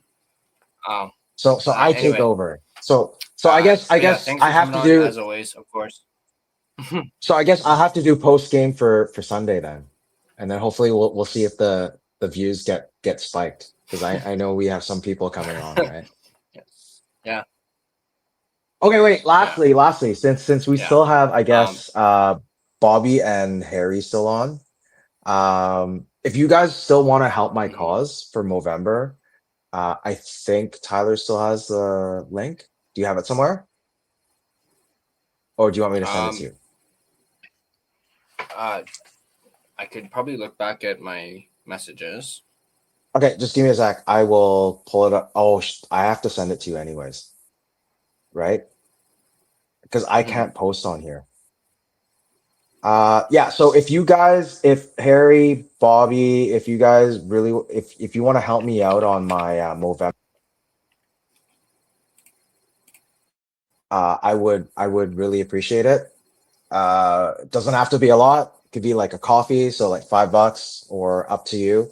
Not asking for a lot, but if you guys are okay with helping me out, I will still keep this for another 3 days.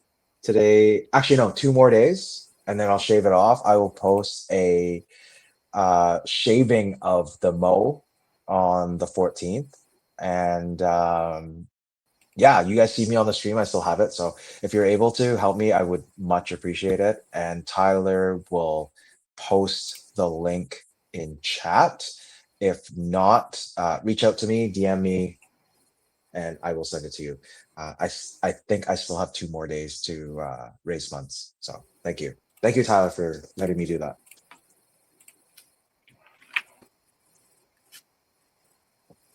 Yeah, totally. Of course. Just trying to post the link now. See if it pops up in chat. There we go. I just posted. I think that's the full link.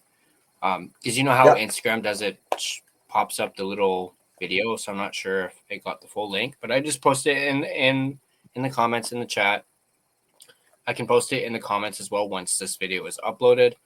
But Harry, whoa, here, last one. Nice to meet you, JT Miller, aka Tyler, and Jet Woo Gerald. I'm glad to be here. Yeah. I mean, I'm not really looking like JT now that I kind of shaved it off, but of course, we know you're joking, Harry. But it's kind of ironic you mentioned JT Miller plus my I don't know what to call it, like family. I guess family connection with JT, with my aunt and uncle. Anyway, thank you guys for being here even this early in the morning. It's been great to just rant and just in general just talk Canucks. Again, it just shows just how, and this is me being a little unleashed, how fucking passionate we are about this hockey team. So, but yeah, thank you all for being here. And any final parting words, Gerald, at all?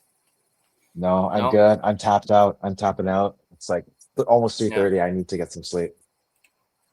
Thank you again, everyone. Thanks for showing up. Thanks for watching or rewatching the stream if you're rewatching right now. But really appreciate it. And we will be back on hopefully for Sunday's game. I will talk to Tyler about that and maybe we'll do a post game. If not, it will be on Tuesday, hopefully from 10 to 11. Correct?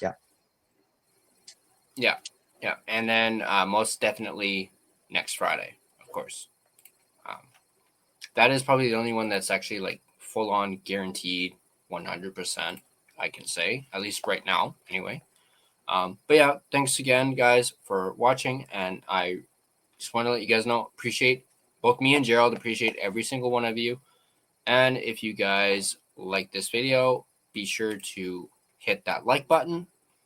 And if you want to stay up to date on all your Vancouver Canucks content, be sure to smash that subscribe button and turn on your notifications so you don't miss a single video. You can find and interact with us on social media. There are the links right there. Feel free to give us a follow on all of our social media platforms. And also, if you want to continue the conversation or the discussion, you can join our Discord. There is a link in the description down below. It's completely free to join, so go ahead and do that. If you prefer an audio version of this podcast, you can find us on both Spotify and Apple Podcast. On Spotify, feel free to give us a follow. And, of course, rate and review us. It is, of course, greatly appreciated. But that's going to do it for Gerald and I. Thanks again for watching the Unleashed After Dark post-game show. And as I mentioned earlier, stay tuned to the first ever Nucks Report, which is, I guess, not coming out tomorrow. It's coming out later today. I got to record that after this. But be sure to tune into that. It's probably going to be a long, maybe almost an hour video, maybe 30 minutes, 45 minutes, because I got a lot of shit to cover in that video that I piled together. Keep it short and sweet. Keep it short and sweet. Okay. Don't do an hour. I don't think everyone's gonna stay that long. So do it. Keep it short and sweet, and that's it. And also, if the two of you or whoever is rewatching it, make sure you open up Tyler's videos. If you're not doing it, if you're doing something, just keep it on, let it run. So he has the watch hours, and hopefully we can start doing some memberships. Maybe get some donations of some sort. And at some point, maybe we'll be doing giveaways. So help Tyler out for this. we would definitely appreciate it. And also my link, I think Tyler posted up there. If you're able to donate for my Movember cause, we're still raising funds for the next 2 days. So thank you, and have a good night, guys. Yeah. Thanks again, guys. And yeah, maybe I won't do an hour, but we'll see how much I ramble. I have a script for that Canucks report, so we'll see how long I talk. But anywho, I'm rambling a little bit, and yeah, that's gonna do it for us. Happy holidays, everybody. I know it's not Christmas yet, but we are in the holiday season.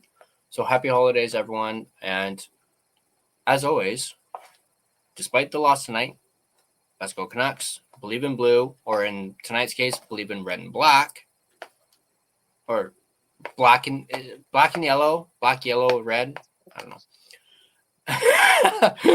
Anyway, that's going to do it for us. Thanks for watching, guys. We'll see you guys next time. Hey, Campoli missed the puck. Ryan Johnson just gets it out. And he stuffed the puck back in. Campoli trying to clear it. Burrow shoots, scores!